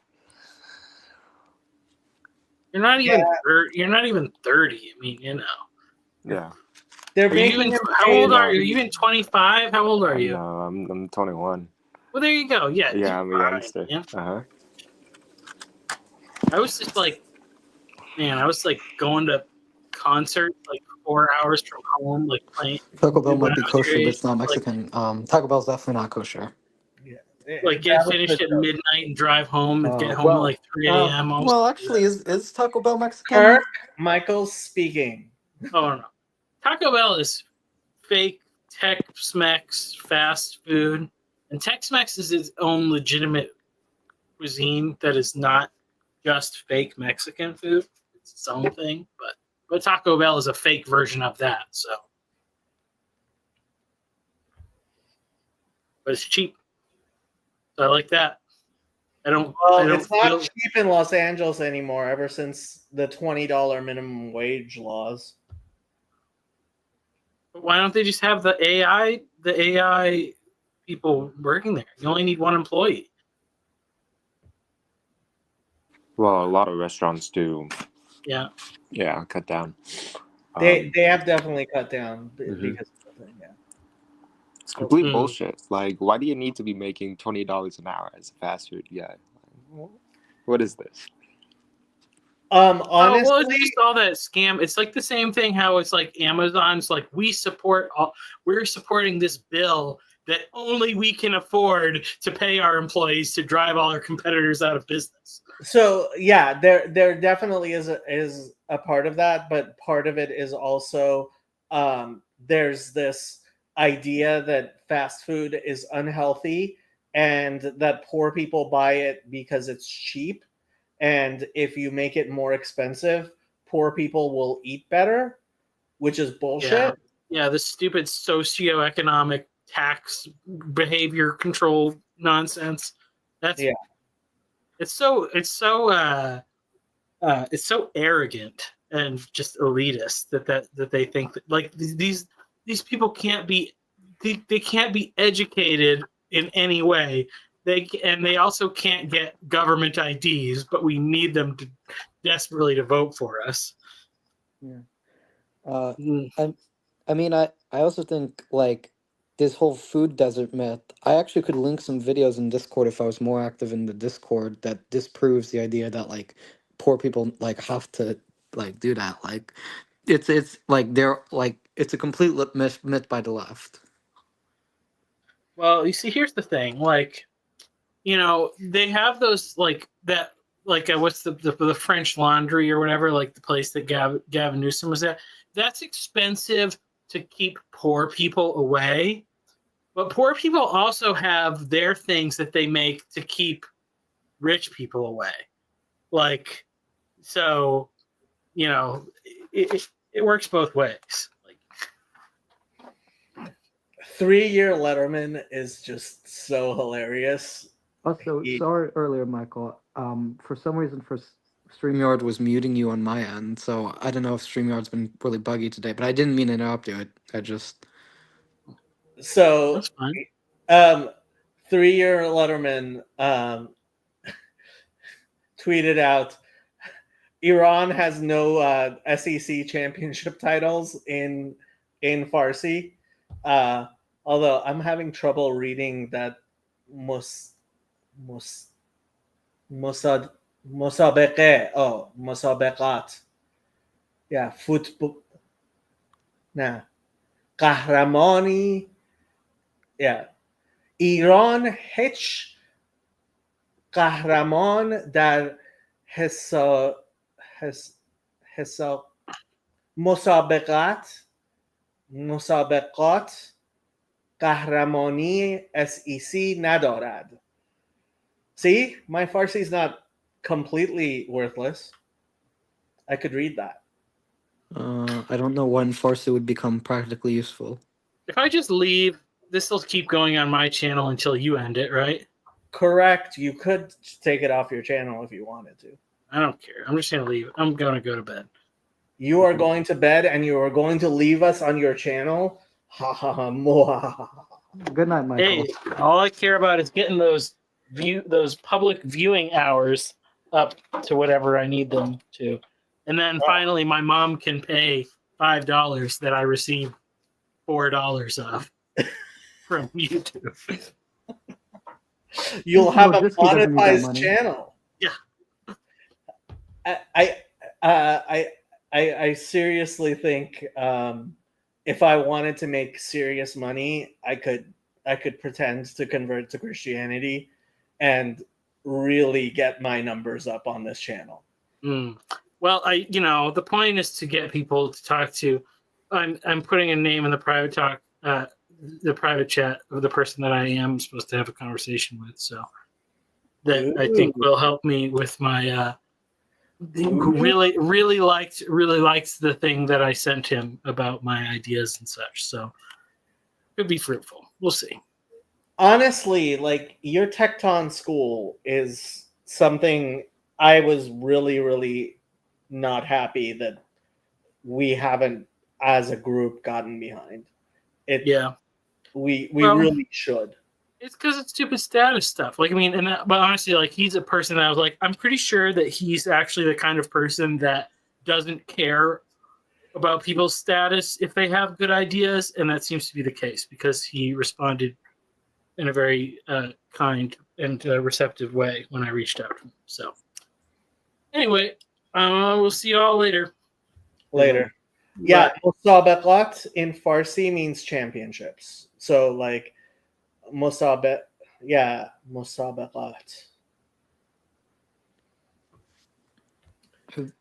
Did you grow up speaking Farsi? Yeah, Well, I lived in Iran until I was 6. yeah, I mean, but your parents. I thought your parents were religious, so I thought they might speak like Hebrew or Judeo-Arabic or whatever. Or I think is it term Ladino, Ladino, which is like a mix of Hebrew and Spanish, like amongst the Sephardic Jews. My father's family spoke a version of Aramaic, but that was my father's family. My mom's family did not, and so my parents did not. We spoke Farsi at home. Okay. Yeah, I mean, I've heard that Sephardic Jews. Actually, I don't know if Ladino is among all Sephardic Jews or if that's among Spanish and Portuguese Jews. But I've also heard that there are certainly, especially Jews in Morocco, and I think there were family members, Turkish family members who spoke. What should we call it? Hold on. What's the difference? Musabaqat with musabaqat. Didn't you write the exact same words? I don't see any difference in the diacritics. Oh, musabaqat is that the diacritic? There's a diacritic over the bet. That's different. Yeah, well, in Farsi we don't write the a and as any. Oh, like it doesn't make a difference in Farsi. Musabaqat and musabaqat would not be different words in Farsi. Yeah, in Farsi it would be the same word. It wouldn't change. Wait, I thought this is writing in Farsi. No, he's writing in Arabic, Okay. but Farsi uses a modified Arabic uh, what you call it, alphabet. Yeah, Adam knows Arabic, not Farsi. Do people who speak Farsi know how to speak Arabic and vice versa? No, they're very different languages. They're Okay. very, very different languages. It's just Farsi has been heavily influenced by Arabic, and frankly, I think Arabic has been very much influenced by Farsi. But they're completely different language families. Okay. Because so it's not even like Spanish and Portuguese where it's like similar but some differences. No, like these like it seems like No, similar things. it's like Spanish and English. Okay. Yeah. In fact, I mean, so it's farther away than Spanish and English, actually. Okay. So it's more like what would that be like Russian and Swahili? Maybe. Yeah, Farsi is the same language group as so Indo-European languages are so Indo-European, so German, English, and the fact is even Latin and Spanish, like they're all similar languages. The Semitic language group is completely different. Um, so it's kind of like English and Hebrew. Yeah. And the Indian languages did they're also their own family group? No, so Indo-European languages. We can actually look language families. Family tree. Where is a good? Here we go. Let me pull this up.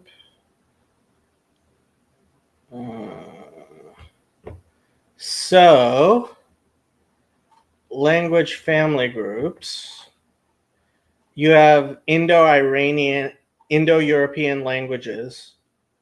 Is all of that green? Like the where it goes through India, Iran, most of Europe, right? That's one family language. And then Afro-Asiatic, that's like Semitic languages, is the orange. And Turkic is the gray. Um, yeah, and then I guess the dark green is like Hungarian.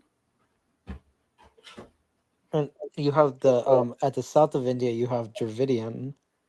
Right. Yeah, and that's its own language thing. Let me see what, and I guess in the Caucasus there's a bunch of strange languages there. But what is that dark green in? I mean, they're calling it Uralic. I don't know what Uralic language is. I think that's Hungarian. Near the Ural Mountains. Yeah, but what language? I didn't even know where the Ural Mountains are.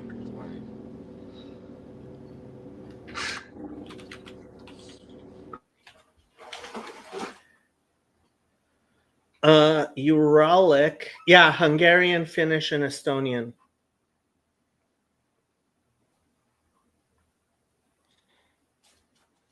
Yeah. So it's that sounds like kind of Central Eastern Europe.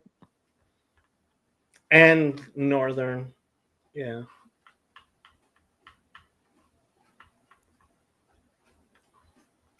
So those are the various languages.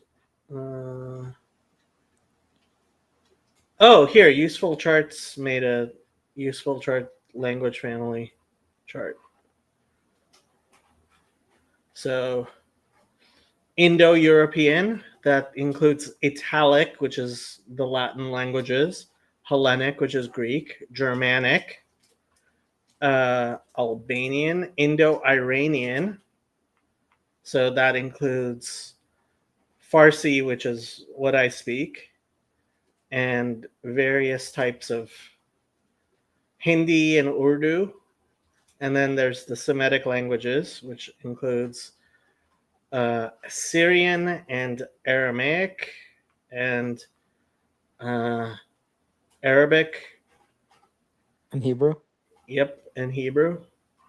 And then Uralic, I guess, is Hungarian, Finnish, Estonian, and then the Turkic languages. Yep, those are the major language groups. Have you? It seems like you've always had I mean, I don't know if you've always had an interest in language, but I mean, given the fact that you teach so much Hebrew on this channel, I mean, is this like a hobby of yours, or you Yep. studied this in school?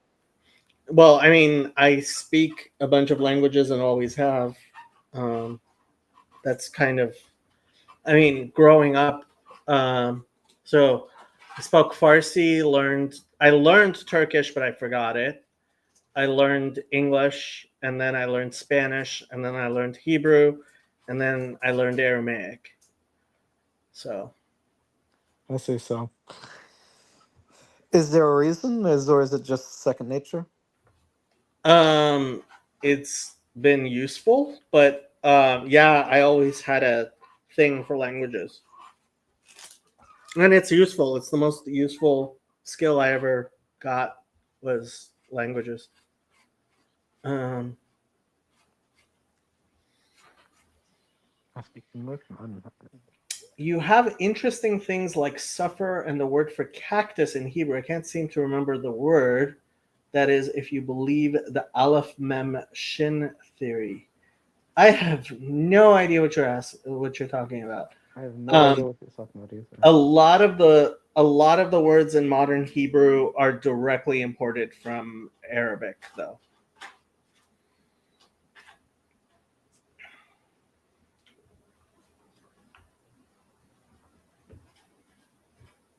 It's not just Semitic languages, regions. Most people in the world speak at least two languages.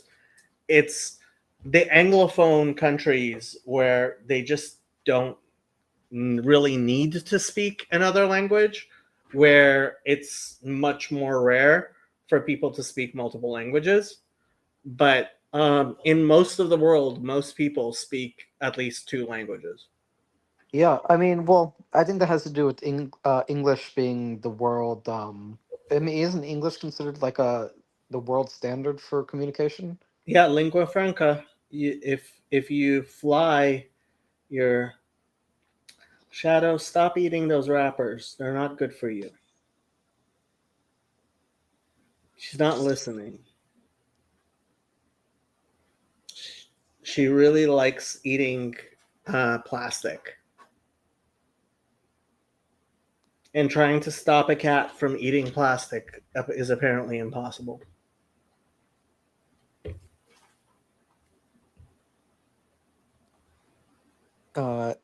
Yeah. Semitic languages kind of speak a lot of languages. I'm pretty sure. Well, let me ask you this: do they speak in Spanish-speaking countries and in China, where like Mandarin and Spanish are both also major world languages? Do they also speak mostly one language? No, Okay, because especially not in China. In China, that's part of China's problem is most people speak so many different languages. That's why they can't create an alphabet. Something to do with samech bet resh. So the word for suffer, sabr sort of connects to that root. Yeah. So in Arabic, sabr means patience, as it does in Farsi. but in Hebrew, savar means to reason or to think. And sabra is the word for cactus, a native cactus of Israel, which is what they call native Israelis, sabra. That's why the hummus brand is called sabra. I am going to go see if I can find my phone. I will be right back. Andrew. Okay, you're driving, so.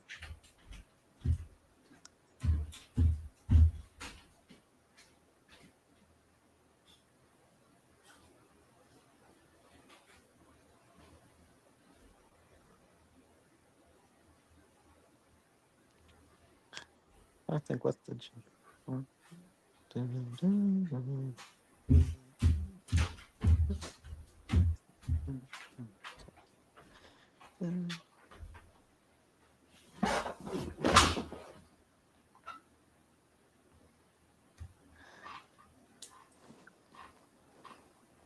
Yeah. So what were you saying that the Israeli hummus brand is called Sabra because it's a word for native Israelis? Yeah, sabra. Sabra. Is that like considered derogatory or just like a regular? No, it's not derogatory. Okay. Because earlier, Mike was it not Michael? David was saying something about he calling his wife Shiksa, and I heard that that's considered racist. What is? He said he called his wife Shiksa. Well, the word shiksa comes from the word shegetz, which means disgusting. Okay, so that's racist. I mean, it's one of the actual few words like that we have for people who aren't Jewish, which is actually technically a bad word, as opposed to most of the words. Like the word goy is not actually doesn't even have a bad denotation. It just has somewhat of a bad connotation the way a lot of people use it. But the word shagets, which is the masculine most people don't know of, shiksa, which is very commonly known, um, that actually has a denotation that is bad. Yeah, which is interesting because I thought Jews were the least racist people. There we are. That's for sure. Anyone following the plane crash story? I heard about this, like in India. Apparently, one person walked away from the plane with minor injuries. No explanation. Yeah, I saw in the news there was something about some crash in India, Air India or something. Uh,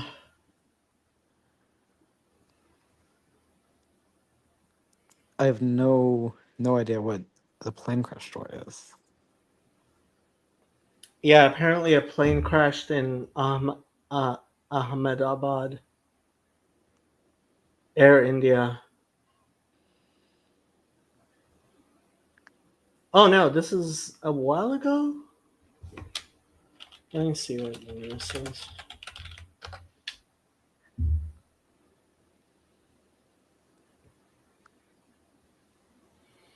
Plane carrying 242 people crashes in India. Only one person survives. 242 people died. Wow. 41 people died. How long ago was this? Um,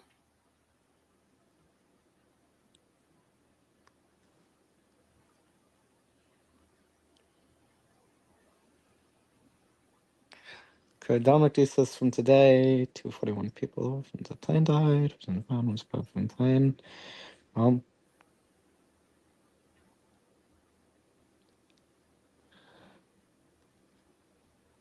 wow, he was traveling with his brother too.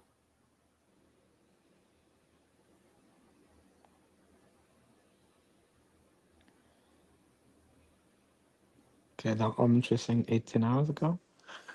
And was this in India? Yeah. Ahmedabad. Yeah.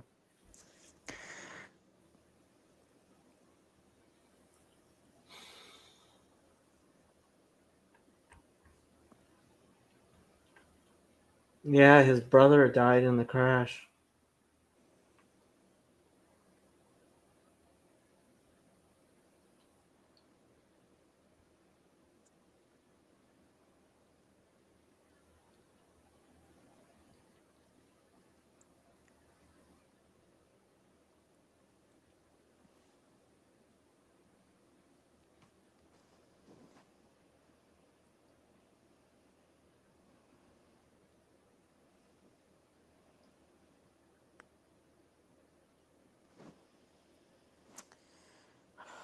I think I wonder if the families are going to launch some sort of class action.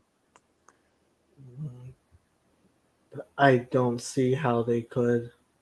Class action. What was that, Andrew? No, Andrew's gone. Yeah, that's a lot of carnage. Doesn't seem. Hello. Hello, yes, Hey. Andrew. Let's go. Let's go, dude. I was so worried for a second there. What are you worried about? I was so worried. I was gone from the stream. What can I do? You know. I don't know. What could you do? And Andrew, there's Yeah. background noise.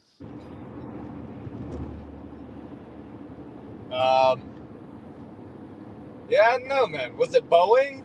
Was Boeing at it? No, it was Air India. You said it was Air India. Yeah, that's wild, man.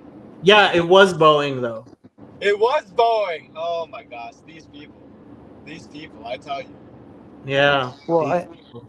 I mentioned the class action thing because if there was some sort of negligence in the construction or the pilotry, um, then there would be grounds for suit. Yeah, no, you sign away all your rights when you fly.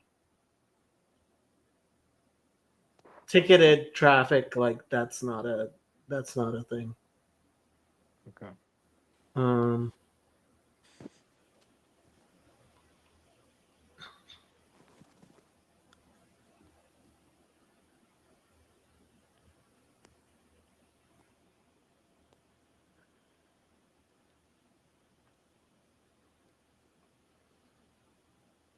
Eric tweeted, "The U.S. has every right to step away, but if Israel alone frees the Persians from the mullahs, that's not going to happen.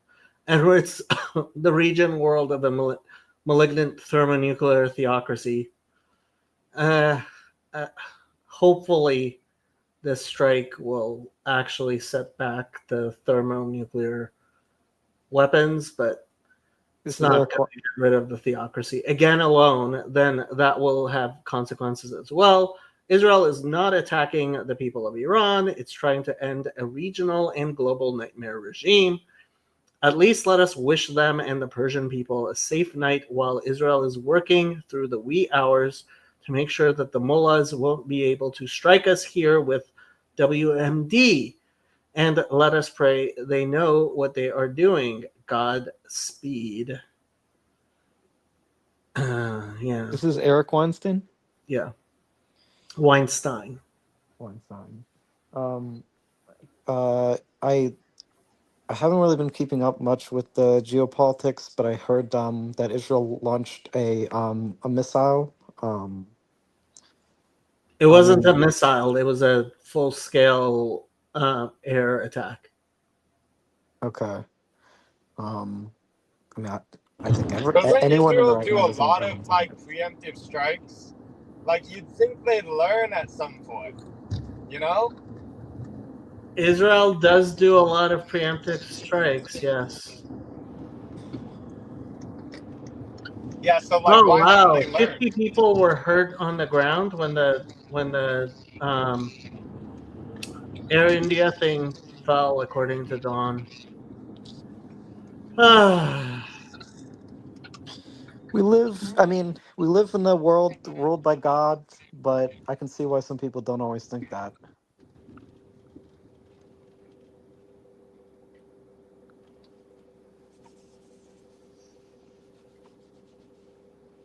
Oh my gosh. American negotiators speaking more on.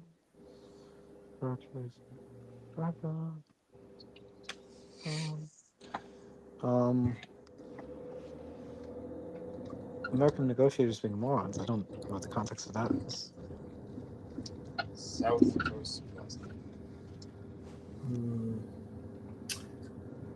Well, I don't know if the American negotiators were being morons, but and frankly, there's no way Israel would have done this without permission from the United States. So,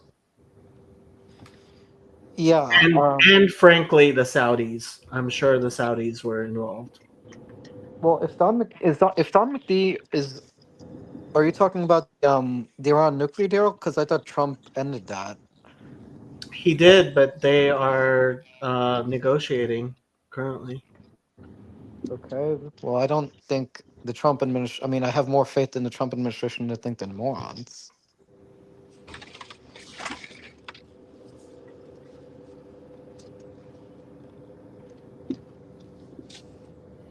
We'll see what happens. Man.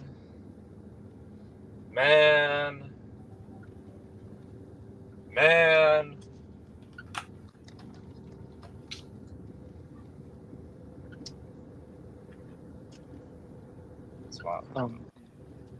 So, like, what's going on with Syria? Like, how's that thing going? You know, Good question. are they at Civil War Part 73 or? No, apparently this new guy is trying to actually make things work, and we'll see. And we'll see. I actually haven't been paying much attention to Syria. The last news I got from Syria was when Bashar al-Assad was gone. I don't know what their new leader is. His name used to be Al Jolani, but I think now it's Shara. Who is the leader of Syria? Ahmed Al Shara. Okay, and is he a secular guy? No, he used to be the leader of Al Qaeda. Oh my goodness! Well, that's not going to be an improvement. I mean, to be fair, improvement.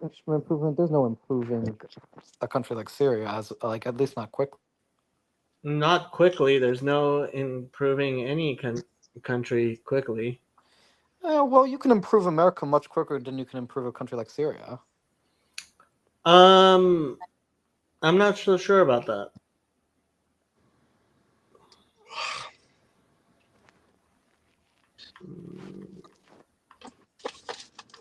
I mean, the main thing with Syria is if you have more stable. I mean, the problem is with all this destabilization, and this is going to sound like a selfish Westerner speaking, but I'm a selfish Westerner, you know. Does the refugees like Europe does not need more Syrian refugees? So anybody who can stabilize a region would be an improvement on that front. Stabilizing the region would be good. Jonathan, if I was old enough to vote, I would tell you. So when I turn 18, I'll tell you. So, like, why are there like 19 rebel groups in Syria? Like, what's up with that? How come this sort of stuff doesn't happen in like Iraq or whatever? You What know? sort of stuff? What are you talking All this like infighting. You know what I mean? Like, No. you're killing it. Oh. You know, like, how come Syria is more like politically unstable than whatever any of the other big countries? I mean the ethnic and religious composition for one. It's it's got various ethnic groups that don't like each other. So So are all these groups just like, yeah, go my team or what? I think there's more nuance to the situation than that. I have zero idea how much nuance there is to this situation. It's not a good situation. Alright. I mean, I hope the Messiah comes in my lifetime. So So do we all. Let's So go. do we all. Let's go. we Orthodox My Jews, lifetime? What are you talking about? He better be coming today. Today. we Orthodox Jews and Noahides, we people who believe in Orthodox Judaism, whether you're an Orthodox Jew or a Noahide, we're the real Christians because we're the actual messianists. Ha. I've said stuff like that. That's wild, bro. Today, Kirk. Today. Today. He's not gonna get that reference. But like, hey, you know. Yeah, not everybody reads my Discord server.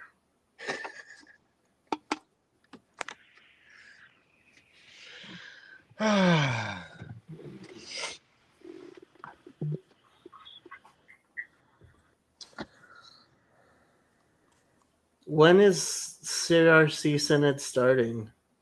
Don't look at me. Friday, June the 13th, 5:15 a.m. is the Friday session. And then Saturday, June 14th. The only one I know in the community is who are the members in the community other than Paul Van, like because I thought Paul Vanderklee is part of the CRC, but he's the only one I know of in the community at least. Well, I mean, most of the thing is CRC, so yeah. What else? Yeah. I'm going nuts. I'm sorry. Like, Why are you going nuts? yeah, don't worry. You know, It's the last day of the week, you know what I mean? Like, we just get through this shift and then like we're big chilling. Big chillin'. We're huge chilling actually. Huge chillin'. Yeah. during times like these, I like to listen to Leonard Cohen music. Do you like listening to Leonard Cohen music during times like these, Jacob? Not necessarily during times like these. Although, You Want It Darker comes to mind. Yeah, I mean, there's a good healthy time for Leonard Cohen's um, more emotional side. What's your favorite Leonard Cohen song? You Want It Darker is a Leonard Cohen song, isn't it? Yeah. Is it your favorite? It is a Leonard One Cohen of my song. favorites, yeah. Okay. How about you, Andrew?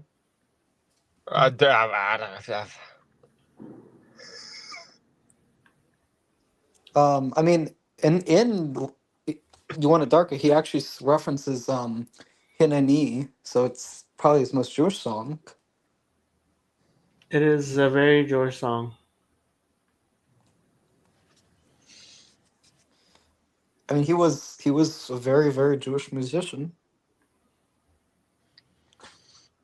Do most Orthodox Jews consider him like a good representative? Most Orthodox Jews don't think much about Leonard Cohen. Well, depends what you mean by Orthodox Jews. I mean, there's a broad range. So, Well, I mean, Orthodox Jews and anyone who subscribes to Orthodox Judaism who's Jewish, right? If you're a Noahide and you subscribe to Orthodox Judaism, but if you're a Jew and you subscribe to Orthodox Judaism, you're an Orthodox Jew. there is a lot of variation among Orthodox Jewish communities. Yeah, I actually heard Rabbi Sachs. He actually tied Leonard Cohen's "You Want It Darker" onto a parsha. I That's forgot not, which actually, parsha. I think, where I heard of the song was Rabbi Sachs. Okay. Yeah. He mentioned the song, and I went to looked it up. If I remember correctly.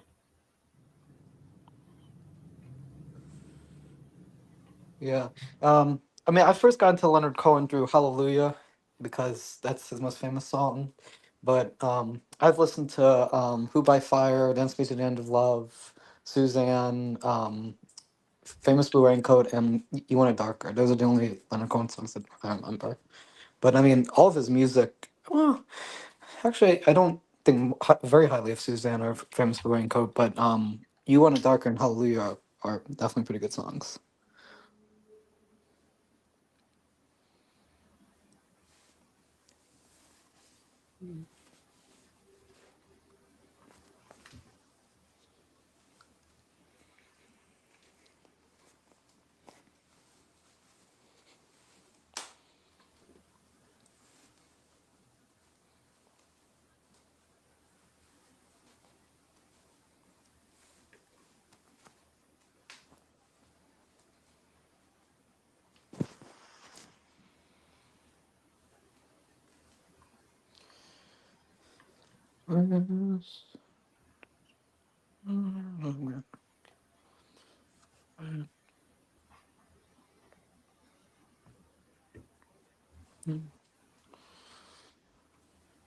Amadeus saying he's tired of Hallelujah. Um, it's a good Hallelujah. song. Yeah.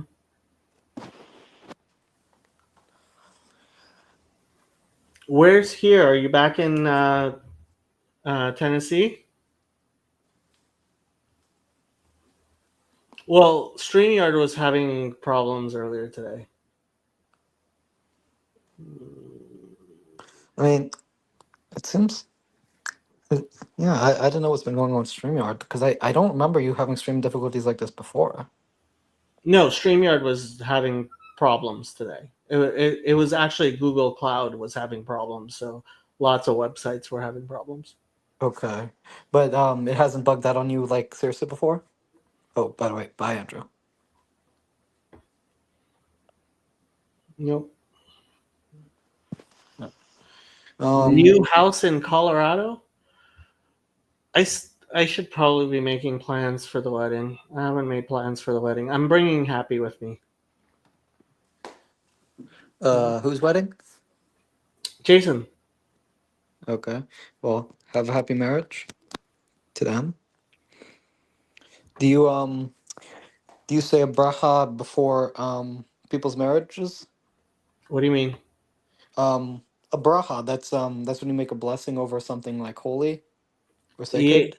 so there are the Sheva Brachot of weddings, but there's no but I mean they're not having a Jewish wedding. Okay. Oh, I didn't mean like a halakhic thing. I just meant like do you say like a personal like prayer or blessing for the couple? I mean it's always good to give people brachas.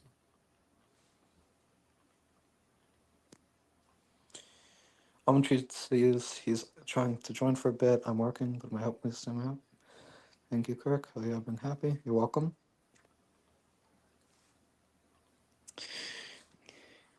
Have has school been stressful? Not stressful. Okay. It is what it is. School. Hopefully it will be over soon. I Sooner mean, rather than later. I don't think many people like school. Some people very much like school. Did you like school growing up? Kind of. Yeah. I mean, I think I like school way too much. I've definitely taken way too many classes. Yeah. Um, I mean, life is what it is. Life's been well. I mean, the only somewhat exciting thing is my pool's almost built. So there's that. Pretty soon I'll be able to swim in my own property. Nice. Um, I just look at the world and I think to myself, what's going on? Um, do you do you consider yourself an introverted or extroverted person? That's really interesting. I thought initially of myself kind of being extroverted, but um,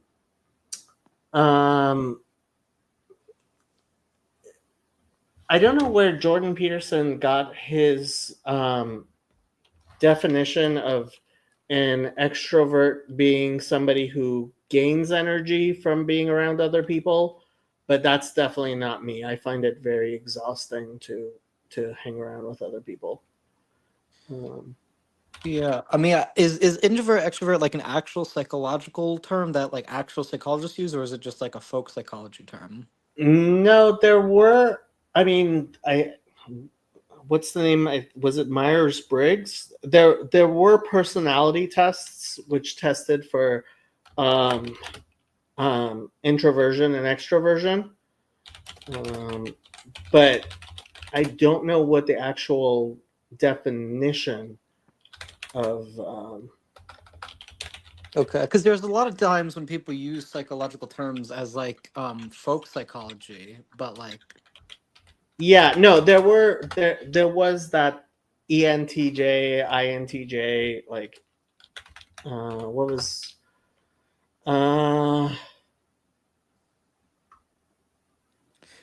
Jackie in the chat is saying that Jung had a whole thing about extroverts and introverts, but Peterson's use mentions doesn't seem to be present in Jung as far as I know. Well, Peterson isn't just yeah, like Myers Briggs is the personality test. okay. Yeah, so it's not just folk psychology; it's an actual thing.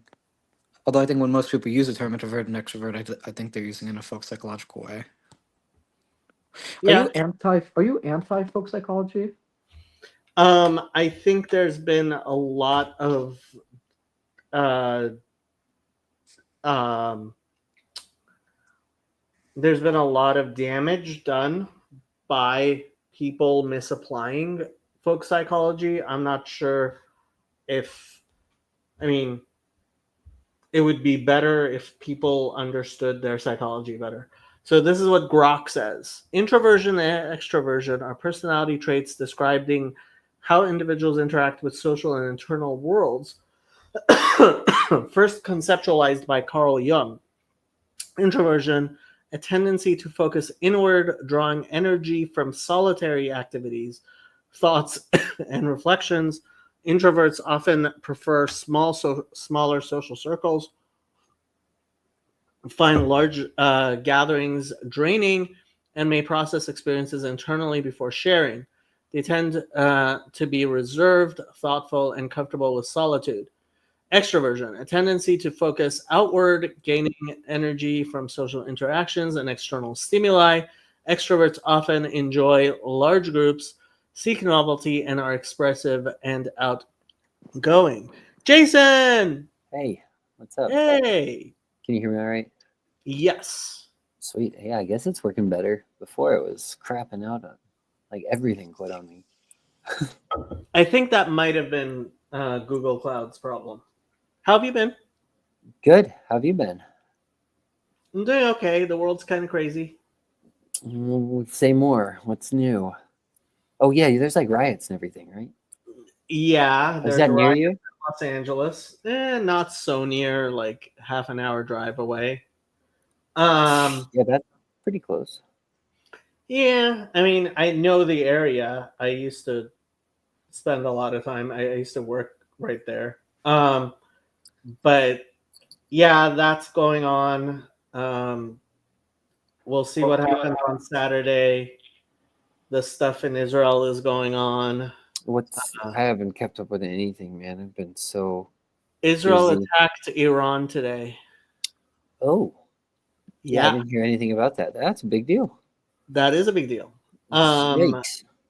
And there's all kinds of political stuff going on in Israel as well. Yeah, and then you heard about Elon's fight with Trump? Nope. No. I haven't heard any of this. To any of this stupid stuff. It's not stupid. It is high stakes stuff. It's pretty. Yeah, it sounds pretty high stakes. I've just been like super busy, but so I haven't kept up with anything. That's good stuff. You're wearing an engagement ring. Is that new? Yeah, it's rubber, which is good because remember I had that at the show you came to. We got one at that rock shop. Oh, you saw did? that one. Yeah, that rock store that was like right there was like a little rock store right next door, and they had rings, and I got one there, or well, Becca got one for me, and then it ended up breaking. I was working, and it just like shattered to Mhm. pieces, so I had to get a rubber one. Okay. But yeah, it's nice. It works. Nice. It doesn't. Things can be stupid and high stakes. In fact, that tends to happen a lot. This is true. Yeah. Yeah. I mean, Jacob, do you blame atheists for using the problem of evil as a reason to be atheist? I don't blame them if they're serious about it. Heather MacDonald does, and if they're serious about it, that's between them and God. My only question becomes, if you're an atheist, what makes you think that the world wouldn't have evil in it? That's true, but that's not Like, why they. why would you have an expectation that the world doesn't have evil in it? Well, I think the point of the problem of evil for atheists is basically they believe the fact that there's evil is demonstration God doesn't exist, but Or that because he's if not there isn't good. God, there What would is that? be- That's like that whole Superman argument, right? It was the Batman versus Superman movie where Lex Luthor says that he says, God can't wait, because he says it. No, he doesn't say it about God, but he says it about Superman. He's like, he can't be all powerful and good. So I think that's kind of the argument, right? Like God either doesn't exist or he's not a good God or something, right? 'Cause I they're didn't evil. see the movie, but that is the thing people say. Yes. Oh. I'm not sure if Shadow is having fun with me playing with her tail or annoyed with me playing with her tail. I mean, if So you think she might be annoyed, I would just leave her alone. what's Yeah, the but big blow up with Trump and Elon? What are your thoughts on that? so I think uh, it's possible, maybe, I don't know, that Trump's problem, I mean, Elon's problem was that um, the politics were just getting in the way of him doing things like actually cutting the budget and stuff. And I think that's what made him like kind of blow up at Trump on Twitter. Um, and I don't know. I mean, he apologized recently for, For blowing up? yeah. Oh. So they're So friends again. I don't know. I Yeah. mean, I don't know. Don't know. It's I mean, crazy. does it? I mean, does it really have? Would it have a significant impact if they did break up? Because Trump could always replace Elon. No, I think it really does have a significant political impact. Yeah, Okay. but who knows? So what's new in your life besides the big news in the riots? I guess the riots are very close to you. Yeah, I mean, I'm trying to. Hopefully, this quarter is going to be my last quarter in of taking classes. So, um, we'll see what happens there. Other than that, mostly same old, same old. Just chilling. So, Yeah. how much longer? How much longer a class is going to be? Hopefully 9 weeks. Yeah. That's a long time. It feels like a long time for school. It's only 2 months. Yeah, I mean, I so- could just do all of the work and be done with it like I Oh. should. Yeah, should- but that's too much work. Sit down and actually just do all of the work. I mean, you should be a Shomer Shabbat, Shomer Kosher Jew as well, but you know. Yeah, that's different. How long would it take you to do all the work? You could like actually do it really quickly. Yeah, I mean, I could probably bang out all of the stuff in 2 weeks or so. Oh, man. And in fact, doing it all together would probably be a lot quicker because most of what I do each time is kind of refresh my memory of all the stupid shit Like so much of it is stupid. I've heard you say that before. Yeah, like 90% of so today they had so you know Benjamin Boyce? Yeah, I know the name. I mean, I'd probably know if I had more context. So So his wife was going through a master's degree in psychology, and she ended up leaving that, but she's involved in what's called the Open Therapy Institute, which Benjamin Boyce did a video about, and they're kind of trying to like have sane psychology uh, without all the woke political bullshit. And they had a student group today, um, which I participated in, and like out of the so it was just a few of us, but I was actually the one who had anticipated the craziness the most and still decided to do it, and the other students seem to have been very surprised about all the stupidity, which I've actually been pleasantly surprised that some percentage of what uh, we're learning is not just. So this is one of my textbooks. diversity, oppression, and change. Okay. Yeah, like yeah, exactly. Like Nice. Are all your exactly. textbooks like these? What? Are all your textbooks like this? Not all of them, but most of them. Yeah. Yeah, a majority of my classes are complete wastes of time. That sucks. That's just so hard to deal with. It's so hard to get through. Yeah, especially when you're like me and not very good at dealing with bullshit. Yeah, that's. I mean, that's the whole reason I didn't like school is because everything I was learning was so uninteresting to me. Yeah. I mean, the thing with the education system is like, I think, I mean, this is just my opinion. It's not, I'm not saying this is like grounded in empirical data or anything, but I just like think that the school should teach what students are interested in, within the bounds of reason. But like, I actually think I was having a conversation with Father Erica about this a couple months ago. He was saying like he appreciates how like Piaget talking about like the activity of the child, but like I just don't like how the education system is structured, of like teaching children this without like gauging what will actually be useful for them in their personal lives. Yeah, Yeah. I mean, the education system definitely should be more personalized than it is, especially younger. Um, but it is what it is. I mean, I mean, I'm a supporter of school choice, which I think would solve some of these problems, but like, Where are you at in school, Kirk? so I'm finishing up high school, and but I'm also doing the community college classes in the summer. Well, specifically now I'm doing the summer semester for the classes. So yeah, I mean. So it's your senior year?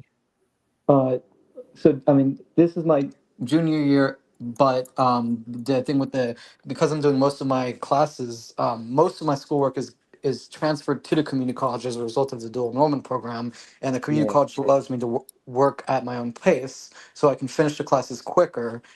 So it sounds like it would be more longer than it is, but like I could actually finish up the classes in like 2 years worth in like 1 year if I like dedicate. Yeah, that's nice. That's weren't cool. you Do you know home? what you're going to? Wait, sorry. Go ahead, Jacob. I thought you were homeschooled, Kirk, weren't you? Oh no, I'm doing dual enrollment between the homeschool classes and then some classes for community college. But I'm saying the homeschool classes they allow me to only take however many classes I need for community college, and then the rest of my credits will be at the community college, which the community college is at my pace, and so I said I could finish the classes quicker. Do you know what you're gonna go to college for? I mean, I don't plan on getting a bachelor's. I just plan to get an associate's degree. I've talked about this with Jacob that I think I want to get a community college degree with which teaches me about statistics and math, so I can take the actuary exam, and then if I pass the actuary exam, I'll be able to be an actuary. What is that? I don't even know what that is. It's an incredibly difficult math exam. Whoa. Like if you pass it, it's a huge deal. I wish I had known about it and I had taken it when I was young. Yeah.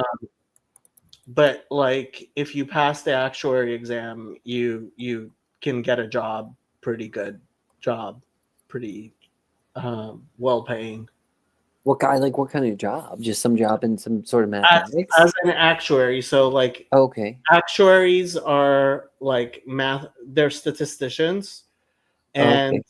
they often work for insurance companies, but not just insurance companies. Gotcha. They do financial analysis and stuff. Yeah. And so like I think for a smart person, it's a great opportunity just to prove your capacities and your capability to do the math by taking the exam. And once, I mean, if you take the exam and you get the job, like you're set. So That's nice. Yeah, it's a good life. So you like mathematics? Well, I mean, mathematics is fine. Like I mean, I'm not doing finance because I like mathematics. I'm doing it for the money, right? But like mathematics, I'm fine at it. I mean, it's not. If I had to choose between this and a non-math job that pays better, and I would have to take basically a similar amount of education, I would pick that. It's not a particular love for mathematics, but yeah, I'm decent at math. Yeah, some people hate it. I liked it at school. I actually enjoyed my math classes, but me too. yeah. Yeah, I didn't know about actuaries and the actuarial exam and stuff. If I did, I probably would have. Yeah, I've never even heard of that before. That's nice. Cool. Well, you I can't be wonder- a Trinitarian if you're gonna get that job, right? I wonder, does Judaism have a teaching about how God uses math in creation? Because I've heard some Christian apologists use as evidence for God the Fibonacci sequence being common in cosmology. I don't know. Does Judaism teach that God created the universe under mathematical plans? I don't think it's a specific teaching. I mean, this was something we were talking about privately, but like, I think people try way too hard to. Um, I think people sometimes get themselves into trouble by um, trying to uh, derive their theology from science or their science from theology, and I think that's a mistake. They're two very different disciplines, and it's a problem when the two disciplines appear to disagree. But a person should not compromise one discipline with the other. It causes all kinds of problems. Yeah. I mean, They're different disciplines. yeah, I'm just saying I've heard Christian apologists use this Fibonacci thing as like, but yeah, so it sounds like you're saying there's no like teaching specifically with regards to mathematics that you There would. are definitely people who do stuff like that. I am not a fan. But within Judaism? There are Jews who do stuff like that. I don't think it's actually a Jewish thing, but there are Jews who do stuff like that. Especially like there are seminars and stuff in Israel which try to do like, I'm not like, I don't know if you've heard of the Bible codes. No. Like it's a very similar idea, which I am not a fan of at all. First of all, I think the Bible codes are somewhat statistically illiterate, but some people get very excited about them, and not gonna throw too much water on top of it. But if you actually know your math, you realize that it's not as impressive as people make it sound. Yeah. I mean, I understand, like, it seems impressive that there's such order in the universe, but that's not why we believe in God. That's part of it, but even the argument, I mean, it's just not statistically a good argument. Most of the Bible codes, and from what I've seen, like the Fibonacci stuff, like that's not a very good argument, in my opinion. But to each his own. If that floats your boat. So long Jason, as people when are believe we in God. gonna do Bible study again? I don't know. We need to. I wish I could plan anything right now. There's too much other stuff. Yeah, going you're on. getting married. You're going on tour. Yeah. Gosh, I forgot about the tour. That's in like 2 weeks, I think. You're going touring again? Yeah. We have a tour this summer, so we it's just been a lot. So we, to answer your question before, we're still in Colorado.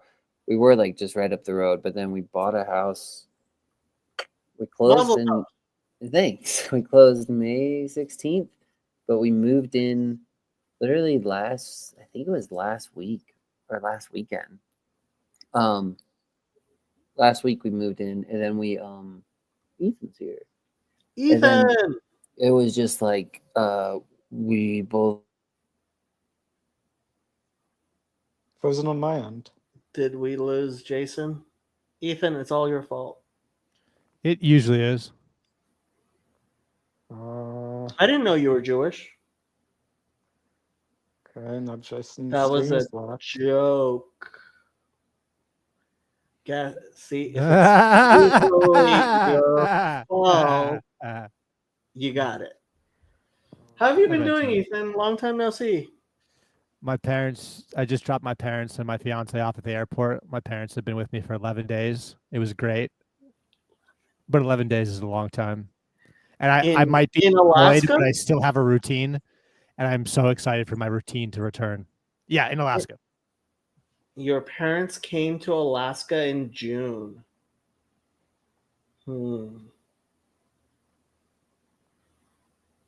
How is Alaska in June?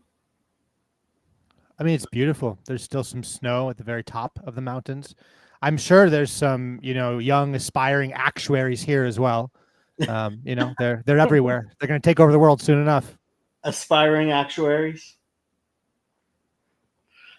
What happened with your game show thing?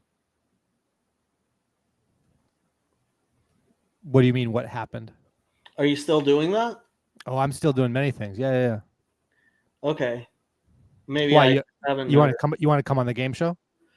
If you want me to come on the game show, I can come on the game show. Okay.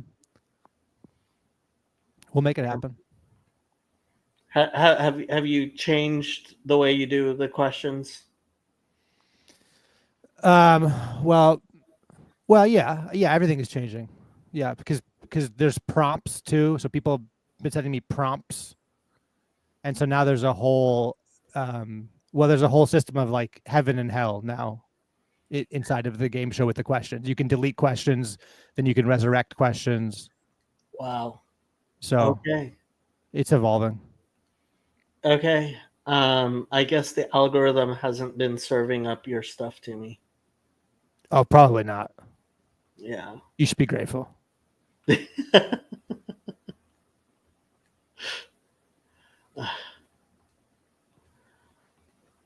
So what do you want to talk about, Ethan? Well, I just came on to just chat with y'all, but then Jason froze, and then Kirk got quiet, and here we are. I try to be quiet when someone else is talking because Jacob is not the fairest to me. But is this my first time meeting you, Ethan? Yeah, I think so. I've seen your name, but I have learned now that you are an aspiring actuary. So now I think I'll remember Kirk, the soon-to-be actuary. How do you just remember what I have as my username? Just Cool Kid Kirk. I'm just a cool kid around here. Cool kid.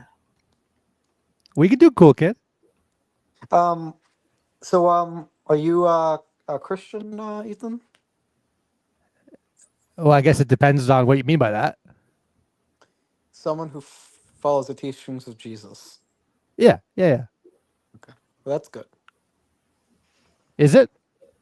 in my opinion. Okay, then yeah. Tove. You want to show your tattoos to Kirk? I don't know if I knew that tattoo. What is that I tattoo? can't even read that. I mean, I assume you've never seen me with my shirt off, so yeah, I don't think you know about that tattoo. I didn't know about that tattoo. I was thinking about your tattoo on your arm. I know.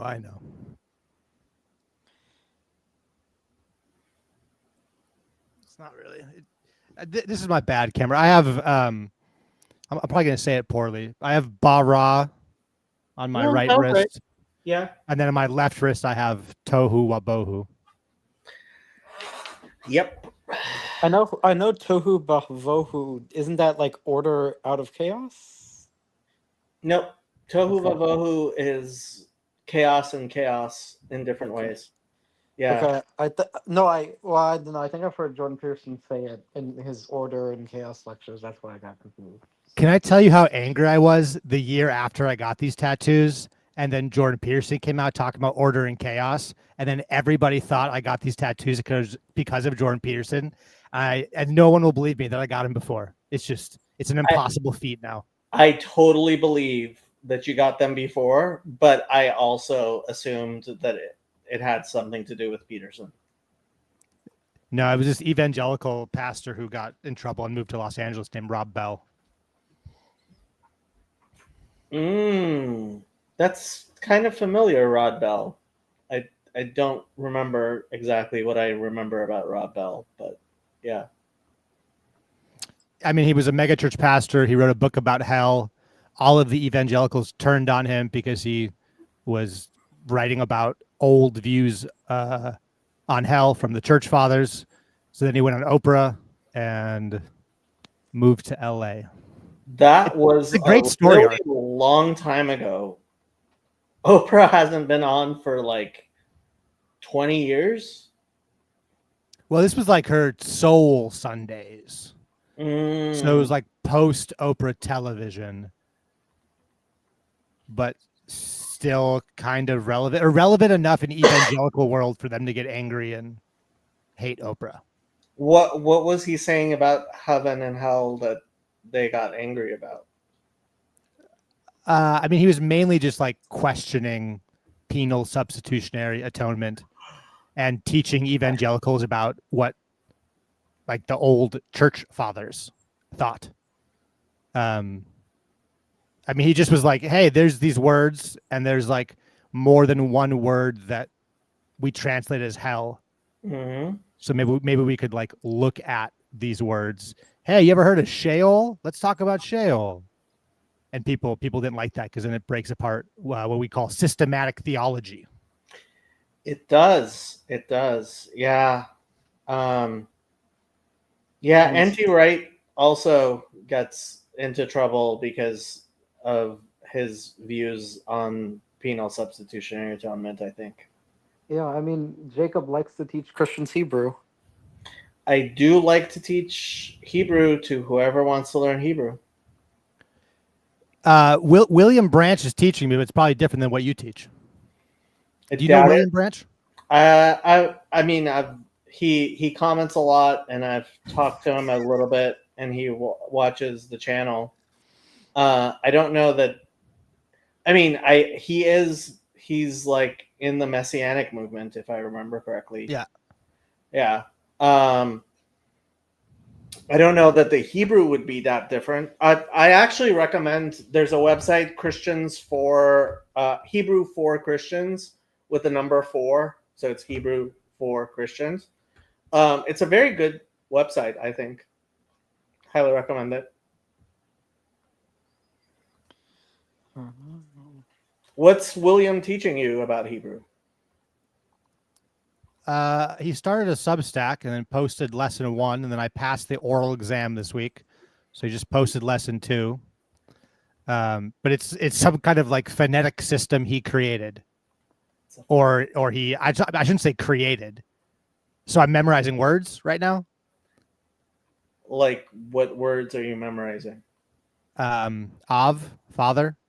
That- Yod, Yeah. Yod, hand. Rosh, head. Yad, hand. Yod. Yod. See, Yeah. and my pronunciations are all wrong because I'm reading them on Substack and then trying to listen to his audio file. So I know that my pronunciations, but it's something. I'm learning something that's You closer are. than nothing. Yeah. I've actually been considering redoing my Jonah videos because they're pretty old now. They're like a couple of years old now. And Jonah, the consensus is if you want to learn biblical Hebrew, the book of Jonah is a good place to start. Oh. Yeah. Like, here, let's. Is that Actually- Rabbi Mullet who teaches the Book of Jonah? He taught through the book of Jonah. Yeah, he did. So let's be somewhat productive. Unless you don't feel like it. I mean, it's up to you. But why is that not showing? There it is. So, Book of Jonah. Where did it go? Jonah. Jonah is in the writings. Jonah. Why am I not seeing Jonah? It is in the writings, isn't it? I thought, no, I guess it's in the prophets. I did not realize Jonah was in the prophets. So, can you read that? Well, let me make it easier to read. You want to take the cancellations off because the cancellations are difficult. Can you read that? Read what? The Hebrew. No, I can't read any Hebrew. You can't read any Hebrew? No, he's not teaching me how to read Hebrew. I'm not exactly sure what he's teaching me, but I'm memorizing words. Okay. So this Okay. is not a good Hebrew teacher. Oh, I mean, so there's a channel, Aleph with Beth. Yeah, I saw where- that from Adam. Aleph with Beth is pretty good. She's like a professional language teacher, and yeah, I mean, where's my little thing? So, like, do you know the alphabet? No. You don't know the alphabet. I highly recommend learning the alphabet. So It's probably a good starting place. it is a very good starting place. So that's the alphabet, and these are the vowels. So yeah, when I taught more Hebrew, I made these overlays. I forgot the Hebrew I learned. I remember the Hebrew I learned mostly. Well, you're Jewish, so it's different. I am Jewish mostly. Psalm 119. What about Psalm 119? If it kind of treats the learner like a baby, but if you're putting your headphones, you get there. Oh, Aleph with Beth. I think Aleph with Beth is really good stuff. I am a big fan of Is Aleph. she Jewish? Nope, they are Christian missionaries in South America. Huh. Or Latin America. Yeah. And they had a baby. So, mazel tov. But her husband, Andrew, like, yeah, they make lots of videos, and he helps translate the Bible, and she's a linguist.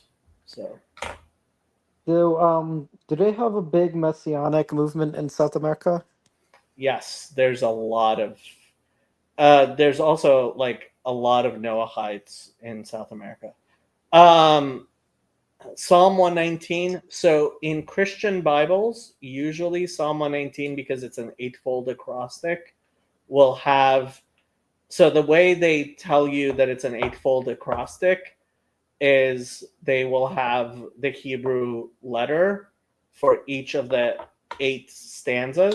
So if you look at a King James Bible, so let's see, Bible Gateway.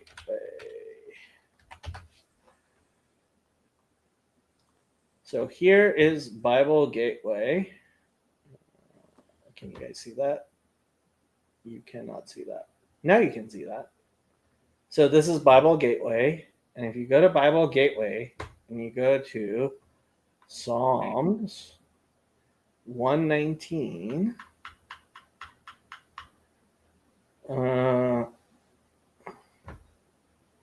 it will have each stanza with the Hebrew alphabet because it's an eightfold acrostic. In the Hebrew, so if we go to the Hebrew of Psalms and go to Psalm 119, you will see that each verse starts with, so the first 8 verses start with Aleph, Ashrei Temimei Darech, Ashrei Notzrei, Af Lo, Ata, Achalai, Az, Odecha, Et, and then you get to verse 9, and it becomes Bameh, Bechol, Belibi, Baruch, Bisfatai, Bederech, Bepikudecha, Bechikotecha, right? So it all starts with Bet. And then verse 17, Gamol, Galenai, Ger Anochi, Garsa, Ga'arta, Gal, Gam, right? And then Dovka. So it's an acrostic because it starts with each letter of the alphabet. Is this the Lots only of book of acrostics the? in the Bible. Is this the only book of the Bible that's like that? Oh no, there's tons of acrostics all over the Bible.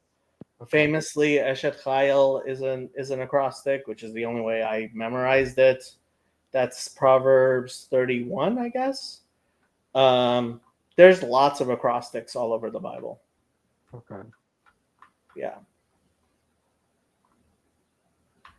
But 119 is Psalm 119 is an eightfold acrostic. That's why it's the longest chapter in the Bible. Because there's 22 letters and it's an eightfold acrostic, so it's 176 verses. 100 and see, I can actually multiply 8 by 22. Wow. Are you proud of me? You're all good at math. Wait, do you ask if I'm proud of you? Yes, that was a joke.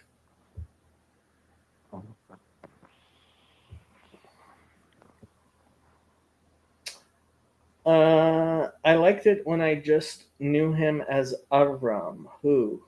Oh, Andrew? Yeah, he goes by Avram in the book, in the videos. Will you tell Ethan about Ashmedai? Why does Ethan want to know about Ashmedai? Read the next blurb. David failed to mention Solomonic magic and Solomon's ring and Verm that builds the temple. And the Verm? There was a Verm? What's a Verm? Is this some sort of inside joke? No, I think Jason is very serious. I think he misspelled something. Yes, there is a worm, which the Shamir, yeah, he's thinking of the Shamir. So the temple, there are stones in the temple that it was not supposed to. They were not supposed to be broken with metal. So the Talmud says that there was a shamir worm, which was used, which would eat through the stone. Is this like one of the worms from Dune? I don't think it was that big. Here, let's see what Rabbi Google has to say about the shamir. Whoa. What is Rabbi Google? You don't know about Rabbi Google? You go to Google and you ask it about a Jewish subject, and it tells you. Shamir worm. How long before there's a rabbi-only LLM or a rabbi-themed LLM? Does it already exist? It already exists. Yes. In the Gemara, that's the Talmud, the shamir is a worm or a substance that had the power to cut through or disintegrate stone, iron, and diamond. Solomon is said to have used it. This is Rabbi Wikipedia. It in the temple building of the first temple in Jerusalem in place of cutting tools for the construction of Solomon's temple, which promoted peace. It was inappropriate to use tools that could also cause war and bloodshed. Referenced throughout the Talmud and Midrashim, the shamir was reputed to have existed in the time of Moses as one of the 10 wonders created in the eve of the first Sabbath, just before God finished creation. Moses reputedly used the shamir to engrave the stones of the priestly breastplate of the high priest of Israel. So that's Rabbi Wikipedia for you. Yeah. Is there some sort of like religious obligation to believe in the Agadic stuff Nope. in the Talmud? Not at all. Okay. Famously, Nachmanides during the Great Disputation of Barcelona, which isn't a bad play. It's on YouTube. The YouTube version from I think Chaim Maccabee wrote the YouTube play. The play that is on YouTube, but he famously denied believing in the Agadah, and there's some debate over whether he was just simply saying that because he was in that great disputation, or whether he genuinely denied the believing in the Agadah. Yeah. I'm getting hungry. I think I've heard Rabbi Skobach lecture on this, and I think he said, that generally speaking, Agadic stories are not seen as like, you have to believe this or you're a heretic. They're definitely, like, Judaism doesn't have nearly the I call people heretics all the time, but I'm mostly joking. We don't have a lot of things, even the 13 principles of faith, which to some extent have become a requirement within Orthodox Judaism. Even those it is somewhat controversial to say you must believe in them exactly. So yeah, I think Hezi actually was talking about that before with you, about how because Hezi always advocates for like a more like I don't know, modern version of Judaism, but like, and I think he's referenced that like even the 13 principles of faith are somewhat flexible in that they weren't accepted by everyone immediately. Well, there was definitely argument about whether or not it was controversial whether or not everyone must believe them exactly as they've been formulated is still somewhat debated, but generally, vast majority of Orthodoxy adheres to the 13 principles of faith. Yeah.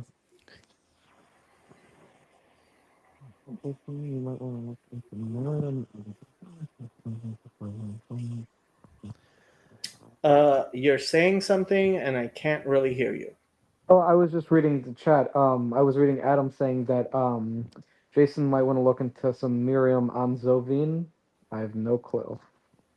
I have no idea who that is. I mean, I don't know if you've seen this, but there was a Barbra Streisand movie, Yentl, I think it is. Don't learn Judaism from Jews and pop culture. I mean, if you haven't seen Fiddler on the Roof, do you really know Judaism?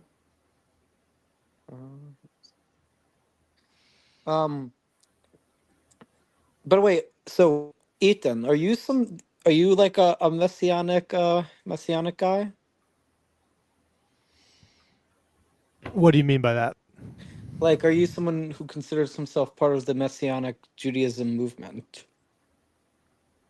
I don't really know enough about that movement to answer that question. Okay. Because I mean, I understand the shape of Messianic Judaism. I have never attended I don't even know what you call it, Messianic Judaism, Judaic. I've never been to temple. I just call it a church.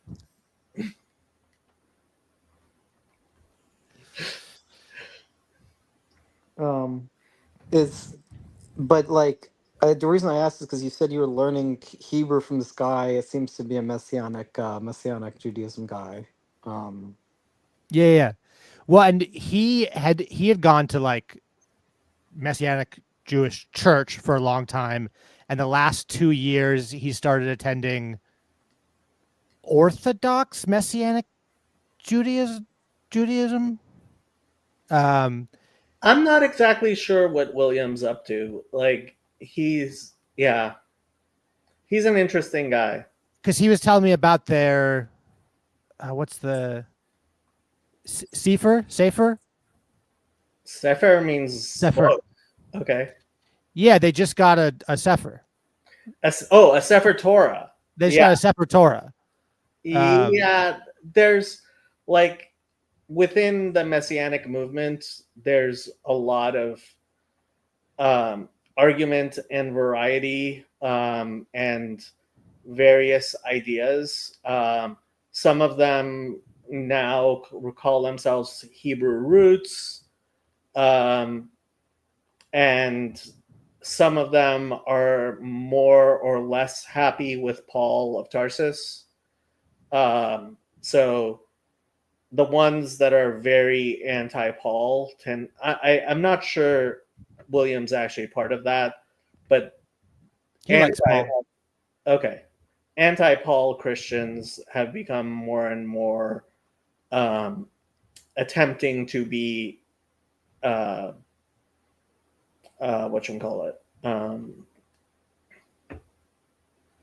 observant of Torah and Torah ideas. Yeah, which so I mean, you seem to like identify with Christianity, Ethan, and I was just curious if like you consider yourself part of like this like Judaism, Christianity merging in Messianic Judaism. Yes. Okay. I am deeply and overwhelmingly convinced that that Christians need to understand Judaism before they understand. Like I don't know how you talk about Jesus if you don't know how Jesus lived his life, and you can't know how Jesus lived his life if you don't understand some Judaism. I don't see how that I don't see how you can refute that logic, I guess. I would agree with you. Very much so. But what does Kirk think? Sorry, what does Cool Kid think? I think that you should watch Rabbi Tovia Singer. I thought you have, haven't you, Ethan? I know that name because I watched his conversation with Sam Tiedemann. Okay. Well, currently I'm very interested in Rabbi Schnee or Burton. Rabbi Burton is excellent. And I got to follow. So at some point I want to make an approach and see if I can have a conversation, but I don't know about what yet. So I'm working through his work and trusting that the Spirit of Hashem will tell me what I need to do. Wow, because his work is very high level Judaism. I have trouble following his stuff.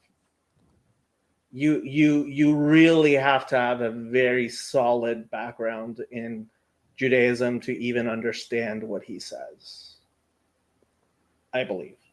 Well, totally. Yeah. I mean, I'm getting like bits and pieces here, but it interests me enough that I would like, I want to make a pitch. I don't know if he'll even respond to my pitch. He's actually remarkably accessible. Yeah. But yeah, so yeah. But yeah, no, because I know Rabbi Tobias Singer is attached to the Noahide movement. Well, he's kind of probably the biggest leader, well-known leader of it. Funny enough, he's much more well-known in the Christian and Gentile community than he is in the Orthodox Jewish community, or in the Jewish community really at all. Yeah. Yeah. I mean, I would just say, I mean, Judaism online is not always the best. I mean, you look at someone like Yosef Mizrahi or you look at someone like Yaron Reuven, you're not going to get great stuff from there. So just stay away from idiots. I don't know who either of those people are, so I'm doing all right. Be happy. There are very few people that I explicitly call out and condemn. Those are two people I have explicitly called out and condemned. Should we create a Thunderdome? We could. What's Thunderdome? Thunderdome is I host it. You always participate, and just one by one we bring in your enemies, and I host a debate like a dictator. Okay. Where I slowly scapegoat you and your enemy into hating me more than you hate each other, and by the end of the debate, you and your enemy walk out friends, and we do it again and again and again.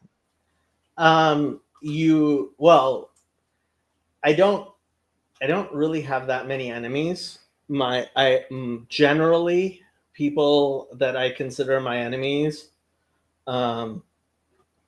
they're either like, I try not to have enemies, although I end up making enemies. If I am condemning someone, usually it's because I think they are doing something dangerous or harmful. And some people, I mean, there are people I just don't get along with. Yeah. I mean, I'm thinking of a Mark Twain quote that goes, "Don't argue with the fool lest you be seen as the fool," or something like that. I forgot the exact quote. I mean, you guys have seen one of my favorite videos. Have I? I'm going to use host's prerogative to put the Reverend Parcells to bed, because he does need to get up in the morning. Sorry, Reverend. Thank you. But before he goes, I have a question. Let's say, God forbid, that I were to burn somebody at the stake for not being a Trinitarian, and I did not repent of that. Is that a salvation issue?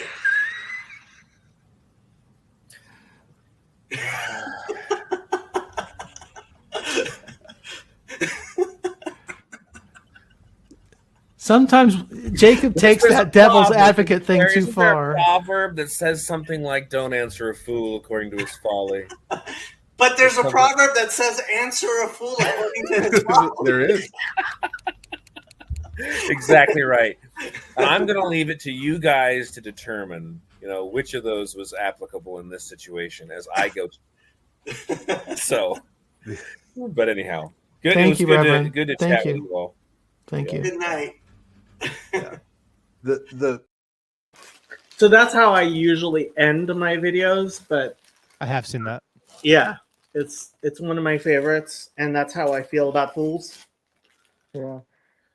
Did you get that from Mark Twain? I mean, he was quoting the Proverbs. Oh, he was. Okay. Yeah. I thought that quote originated with him, but I before I saw that clip. So is it Proverbs 7? Let's see if I can find this. Proverbs. Was it Proverbs? Where in Proverbs? If Jason was here, he would know where it is. Where in Proverbs is it? Let me see. Answer. Oh, Jason's in the chat. Yeah, that's why. Proverbs 26. I was only off by 19 chapters. 26.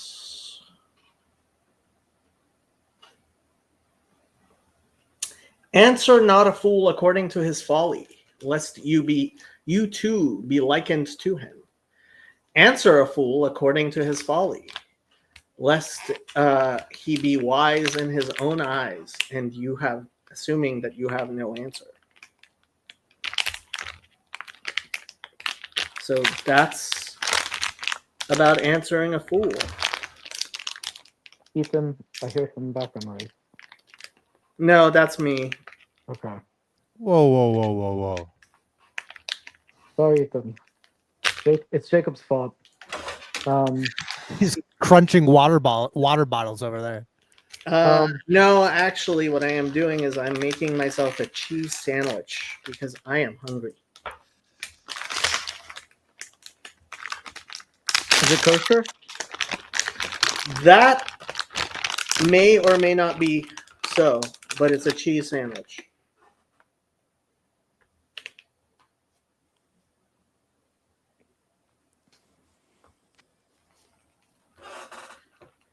And I am hungry. Did you like Mark Twain growing up, Jacob? Or not growing up, but when you were like a young adult?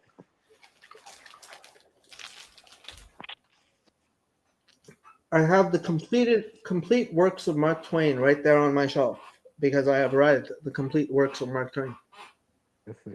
So, Actually, I didn't actually read Innocents Abroad. I probably should. I've only read the parts where he talks about it when he was in Israel.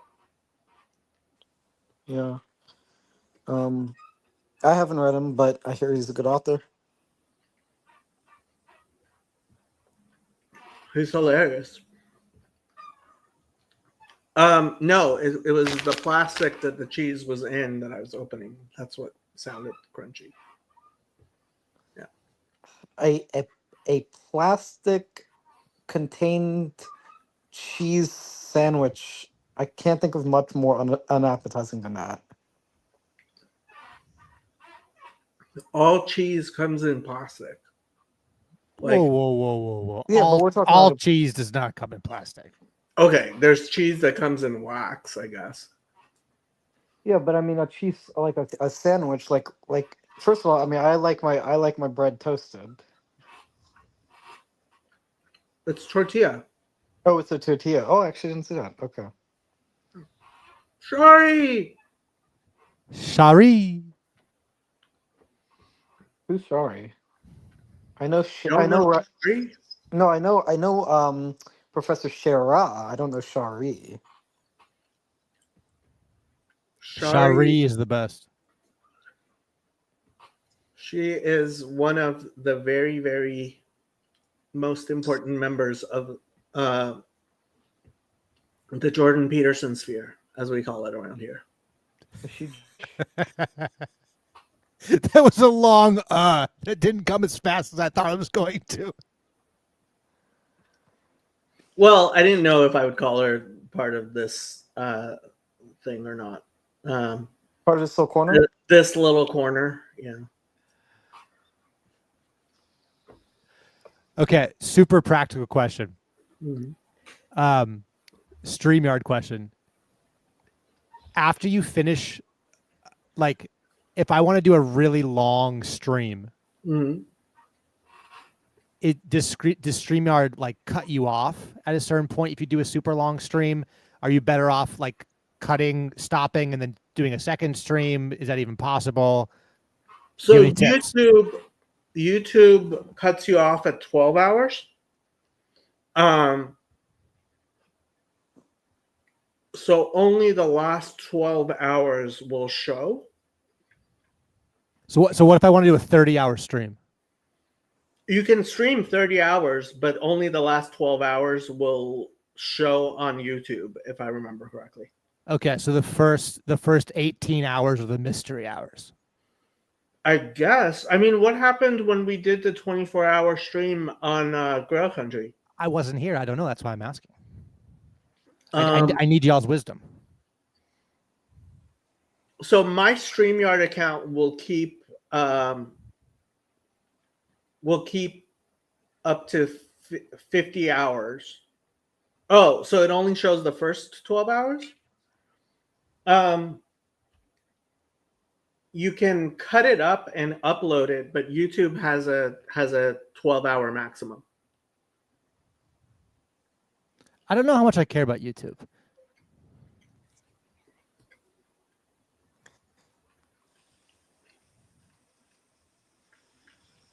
Okay. I Yeah, don't even know why. I mean, Grail Country did. How long ago was this 24-hour stream? It was actually a tribute to my idea of when I talked to, like, I have for many years been trying to get us to just have 24-hour streams, like just going all the time. But we couldn't get enough people, and Lance finally made it happen on Grail Country, which I was very happy to support. But I'm gonna go for it Saturday. A 24-hour stream or a 30-hour stream. I got to beat Lance. I'm too competitive. It shouldn't be a competition, but that's my psychology. Deal with it. Well, Or rebuke me. Is this going to be on your channel? What's the name of your channel? Ethan Kahi. Okay, and you're going to do a 30-hour stream on there? Yeah. Okay. So you're gonna do it alone? Because he was able to do it because he had other people help out. Like, you're just gonna do it yourself? Listen, I'm just winging it. Okay, we're just winging it. We're gonna go for it. If I fall asleep, I fall asleep. Nothing I can do. If people want to help, great. But yeah, I'm gonna. That's just what I do. I just kind of muscle my way into things and then regret it later. Okay, we've been trying to get a stream where people can come on and say congratulations to Yon God on getting engaged. Although I mean McMo's supposed to do that, but yeah, I think it might not be enough time to let people know. But that's a project I've been trying to get people to do, is actually have a Yon God got engaged a while back, and I forget his name now. Somebody made a little video with AI to they had somebody you were in Europe. Okay. So yeah, they did that.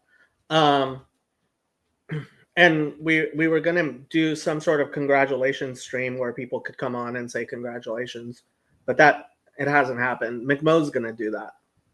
Well, I was gonna think to help Ethan out, Jacob. Maybe you could stream the stream from his channel onto your channel, and then because your channel has more viewers than his channel, presumably, maybe some people could help him from the StreamYards on your channel. I mean, do you have? I mean, I'll come on. I'm supportive.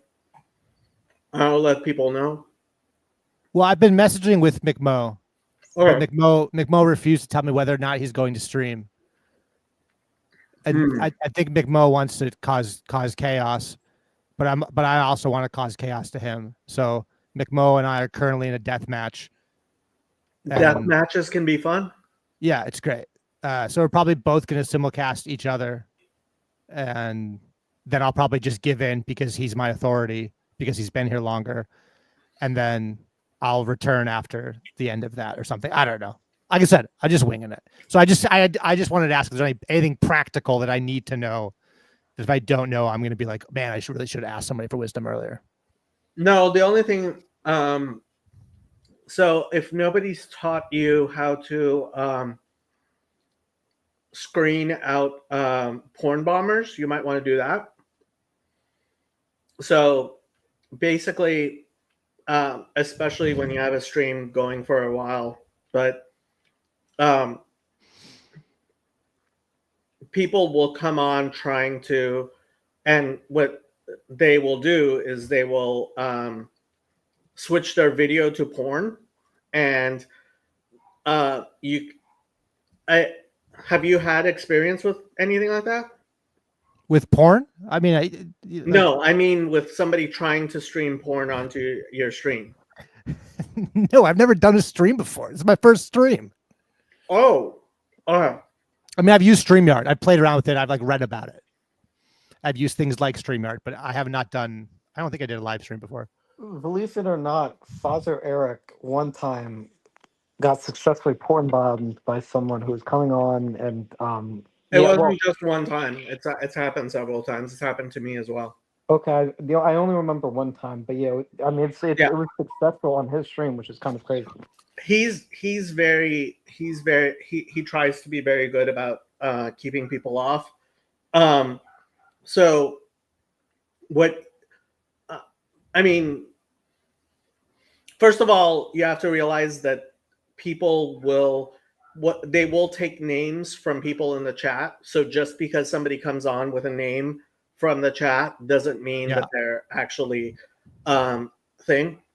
What I do is in the private chat, I will ask, how did you find my channel? Like that.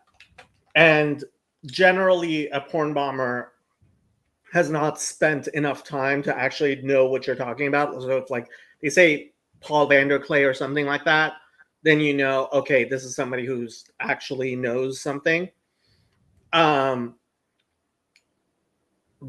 If you still want to let them on, and they say something like, oh, I was looking for Bible studies, because they love porn bombing Bible studies specifically. Yeah. What you can do is ask them to turn on their video now, and they will, but usually it'll be like somebody just it'll be looping a video or something, but then ask them to raise their left hand or their right hand or something like that, where they have to respond and actually do what you say. And as long as you can actually see their face and they go ahead and raise their hand within a reasonable time, it should be fine. But all of that's while they're in purgatory, you're saying? Yeah. Okay. Yeah. Oh, I see Jacob's asking someone else who I can't see. Yeah, somebody actually came on and they had a video of Yoav showing for a while, and then they switched. Like, that was really high end. Like, well, I mean, and that's probably like a known troublemaker. The thing is, how else do you get a video of Yoav? You'd have to like. No, all you have to do is I think Yoav had been on the stream earlier. Oh. Yeah, or something like that. Yeah. Yeah, porn bombers. They've gotten kind of sophisticated. Yeah, I mean, I just think, yeah, I mean, what can you do? People will do stupid things. Or do porn bombers? Do they do it? Are they like paid to do it, or are they like No, just doing it? I actually ended up talking to one of the porn bombers for a while on the channel, and they're just really lonely people. Okay. Is there someone backstage that I can't see now? No. Okay, because I saw. How did you find my channel? And oh, Yeah, so- that I was showing Ethan what I type in the private chat. okay, yeah, just making an example to show Ethan. Okay.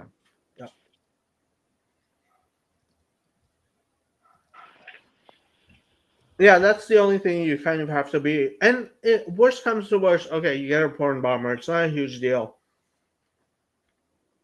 You can blur out that part or cut it out. Yeah. Yeah, that was an interesting discussion. Like, I did go into therapy mode. Yeah, I have no clue what conversation was this. Could you message me this on well, actually, no, that's not mine. I don't know if I can even find it. Yeah, I never don't mind. even Just, remember when it was. I'm probably not gonna watch it. Don't you don't have to send it to me. It's just yeah. It was an interesting discussion once, like, because he was a repeat porn bomber and I recognized him. That's weird. No, I mean, It's just like streaking in a soccer game, right? It's that same mentality. Like, it's a little bit different. But yeah. Wait, what's streaking in a soccer game? What? Streaking? You've never heard of streaking? I may have, but it's kind of late where I'm at, and my memory's a bit fuzzy. Streakers way back in the day were exhibitionists who would find a way to get on camera naked, especially for live television. And so when it was live sports, that was one of the best ways of doing it. So they did. Okay. Yeah. I mean, there's always been weirdos in the world. I wonder. Yeah, I just wonder what motivates these people. Because, like, I mean, you've actually told me in the past you seem to be skeptical of how some people treat folks psychology. Like talking about, like, I've joked about, like, oh, I have autism because, like, I do this behavior, but, like, you don't really like self-diagnosis like that, or like folk psychological analysis. Like, I don't know if you would agree with me, like, trying to speculate about what their motivations would be. I mean, psychologically analyzing someone is different from trying to figure out what their motivations is. I mean, I wouldn't necessarily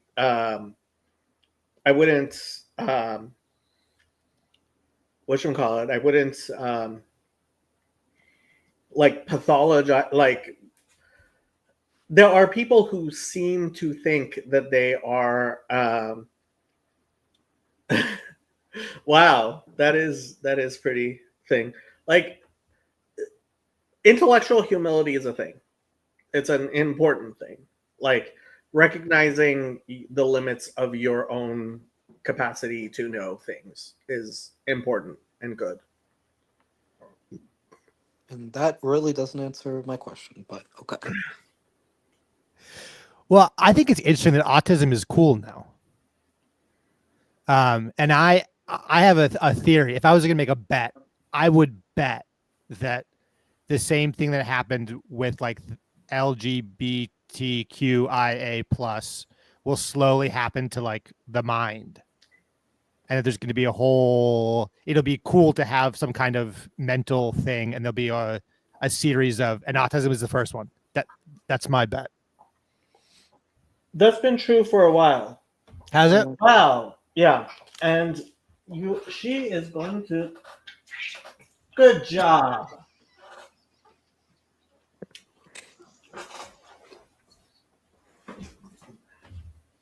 I just like to call them the alphabet. I just like to call them the alphabet group, or the alphabet mafia. Did the cat just suck up liquid and then spit it all across the desk? I did not No, see that. she vomited. Oh, that was vomit. Yeah, and she's I vomiting saw. again. Oh, Shadow.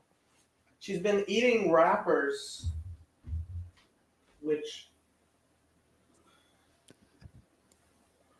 it's hard to stop a cat from having access to things. Are they cheese wrappers? No, no. She chews on all kinds of stuff, especially plastic. And from what I've read, she like cats have very short intestines, so things either go through them or they vomit it. But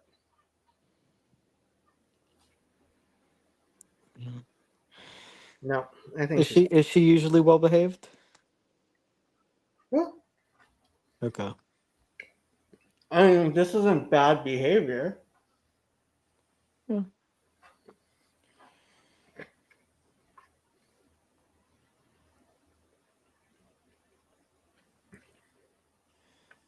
Are you gonna do that, Ethan? I mean, I do like birds. I have a bird app where I capture them. I have no clue what the context of this is. Is there actually a bird named red-rumped bush tyrant? He's talking about me. I wouldn't be surprised. I don't know how Jason's imagination got there, but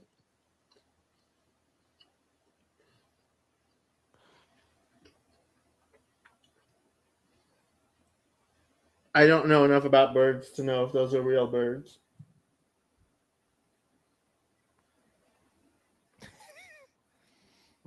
okay. Wait, memes in Jacob's Discord? Okay.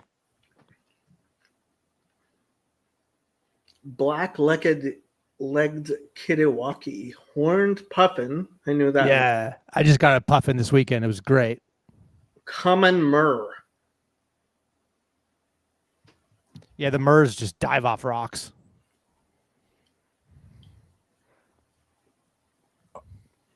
Birds are mostly kosher, right? Depends. I'm pretty sure, isn't there a halacha that says that you need some sort of masorah because they prohibit certain birds? I mean, I know it depends. When I said are birds mostly kosher, I mean like are the majority of birds kosher? But my understanding is like practically speaking, the halacha is no because I think you need some sort of masorah.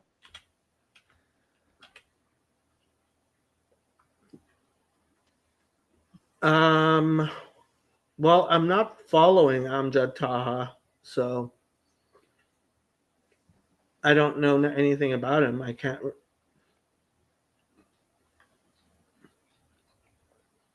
He's followed by a bunch of people. He has a lot of followers. I don't know what to tell you. Yeah, generally, I mean,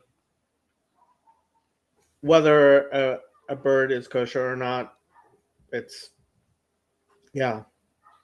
If it's not a chicken, it's probably not kosher. There's turkey, but like I heard there was some interesting debates about that back in the day. There are still people who don't eat turkey. Not a lot of them, but there are. Which is interesting because I think I heard that Israel has like the highest per capita turkey having in the world or something like that. Okay, that's interesting. I did not know that.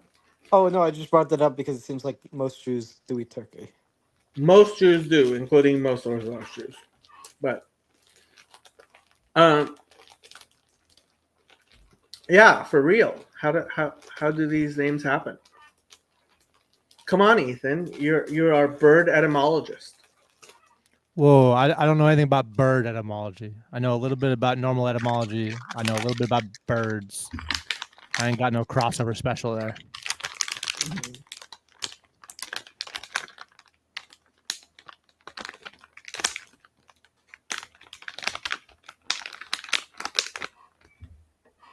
He makes these great long posts about Israel, quotes from the Bible and everything.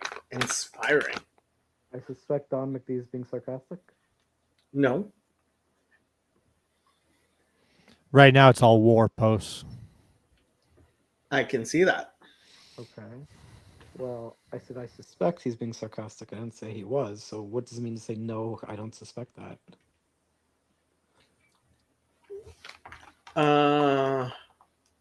Breaking. The Islamic regime in Iran has just launched over 100 drones toward Israel. Countries in the region where the drones are passing, along with the US and Israel, are intercepting and destroying them in real time. These drones are targeting civilians, but this time no one is standing down. No babies, no women, no more massacres like October 7th. Never again. Hear it aloud from the Lions and Eagles today. Okay.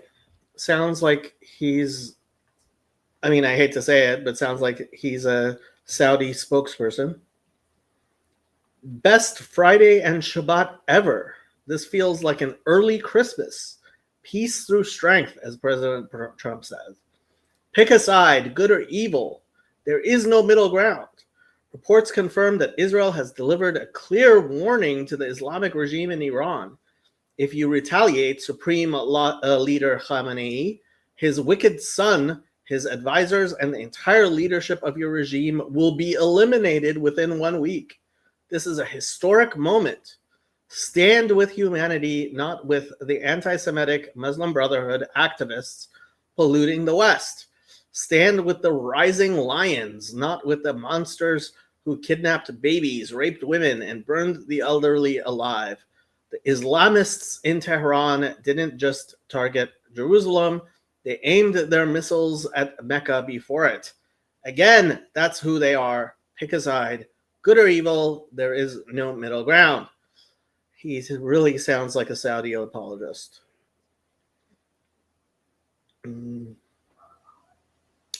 Statement from the Foreign Ministry of the Islamic Republic of Iran. The aggressive actions of the Zionist regime against Iran could not have been carried out without coordination with and approval of the United States. Well, they're right. Thus, the U.S. government, as the main supporter of this regime, will be held responsible for the dangerous consequences of Israel's adventurism. That's a fun word to end on. Adventurism? Yeah. Yeah, I'm usually a fan of adventures. So, yeah. What do you think about war, Ethan? What do I think about war? I mean, the rabbi I follow is pretty pro nonviolence, even to death. So it gets tricky because I'm not in any position of war, like as myself. So like personally, I'm able to practice nonviolence, but I also am not, like, I don't run a country. I've also never voted though, so I'm only just kind of passing through this place. But I'm very conflicted. What I think is I'm very conflicted. I have incredibly conflicting feelings.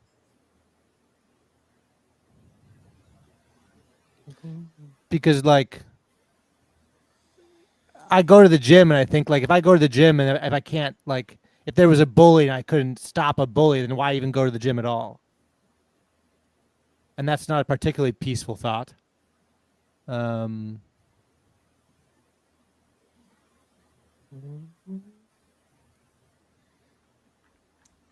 can see why you think this guy's a Saudi spokesperson. He seems very Saudi to me. Yeah, I mean, I don't know.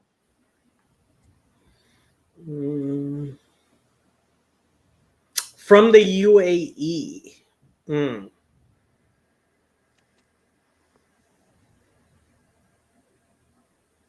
He seems not to be a fan of the Muslim Brotherhood. I mean, they seem like sane posts.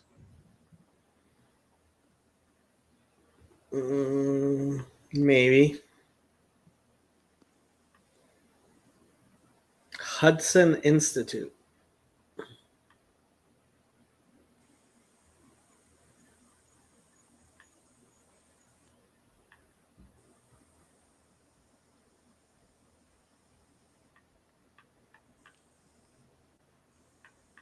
Yeah, I don't know much about this guy, so. Yeah. Yeah, no. I don't think it's AstroTurf. Well, actually, works for the UAE. Is that what, 56,000 followers? Might be AstroTurf. He has like, 600 and some thousand.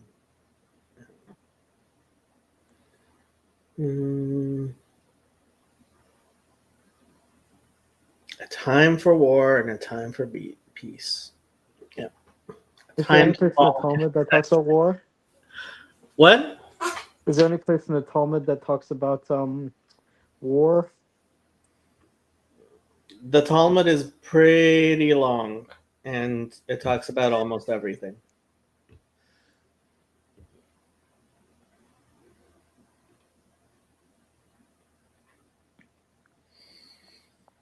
Okay, gentlemen, I think I am going to actually go to bed. Okay. Night night. Could me and Nathan continue this stream going, and then Nathan can close it whenever we're done? Ethan doesn't have access to my computer, so no. Okay, I am going to end with our usual. I'm going to use host's prerogative to put the Reverend Parcells to bed because he does need to get up in the morning. Sorry, Reverend. Thank you. But before he goes, I have a question. Let's say, God forbid, that I were to burn somebody at the stake for not being a Trinitarian. And I did not repent of that. Is that a salvation issue?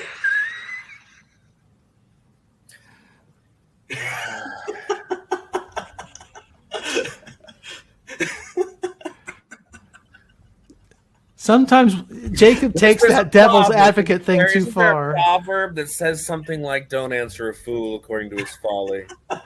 But there's a proverb that says, answer a fool according to his folly. There is. Exactly right. I'm going to leave it to you guys to determine, which of those was applicable in this situation as I go. So, but anyhow, good. Thank It was you, good Reverend. to good to Thank chat you. with you all. Thank you. Good night. The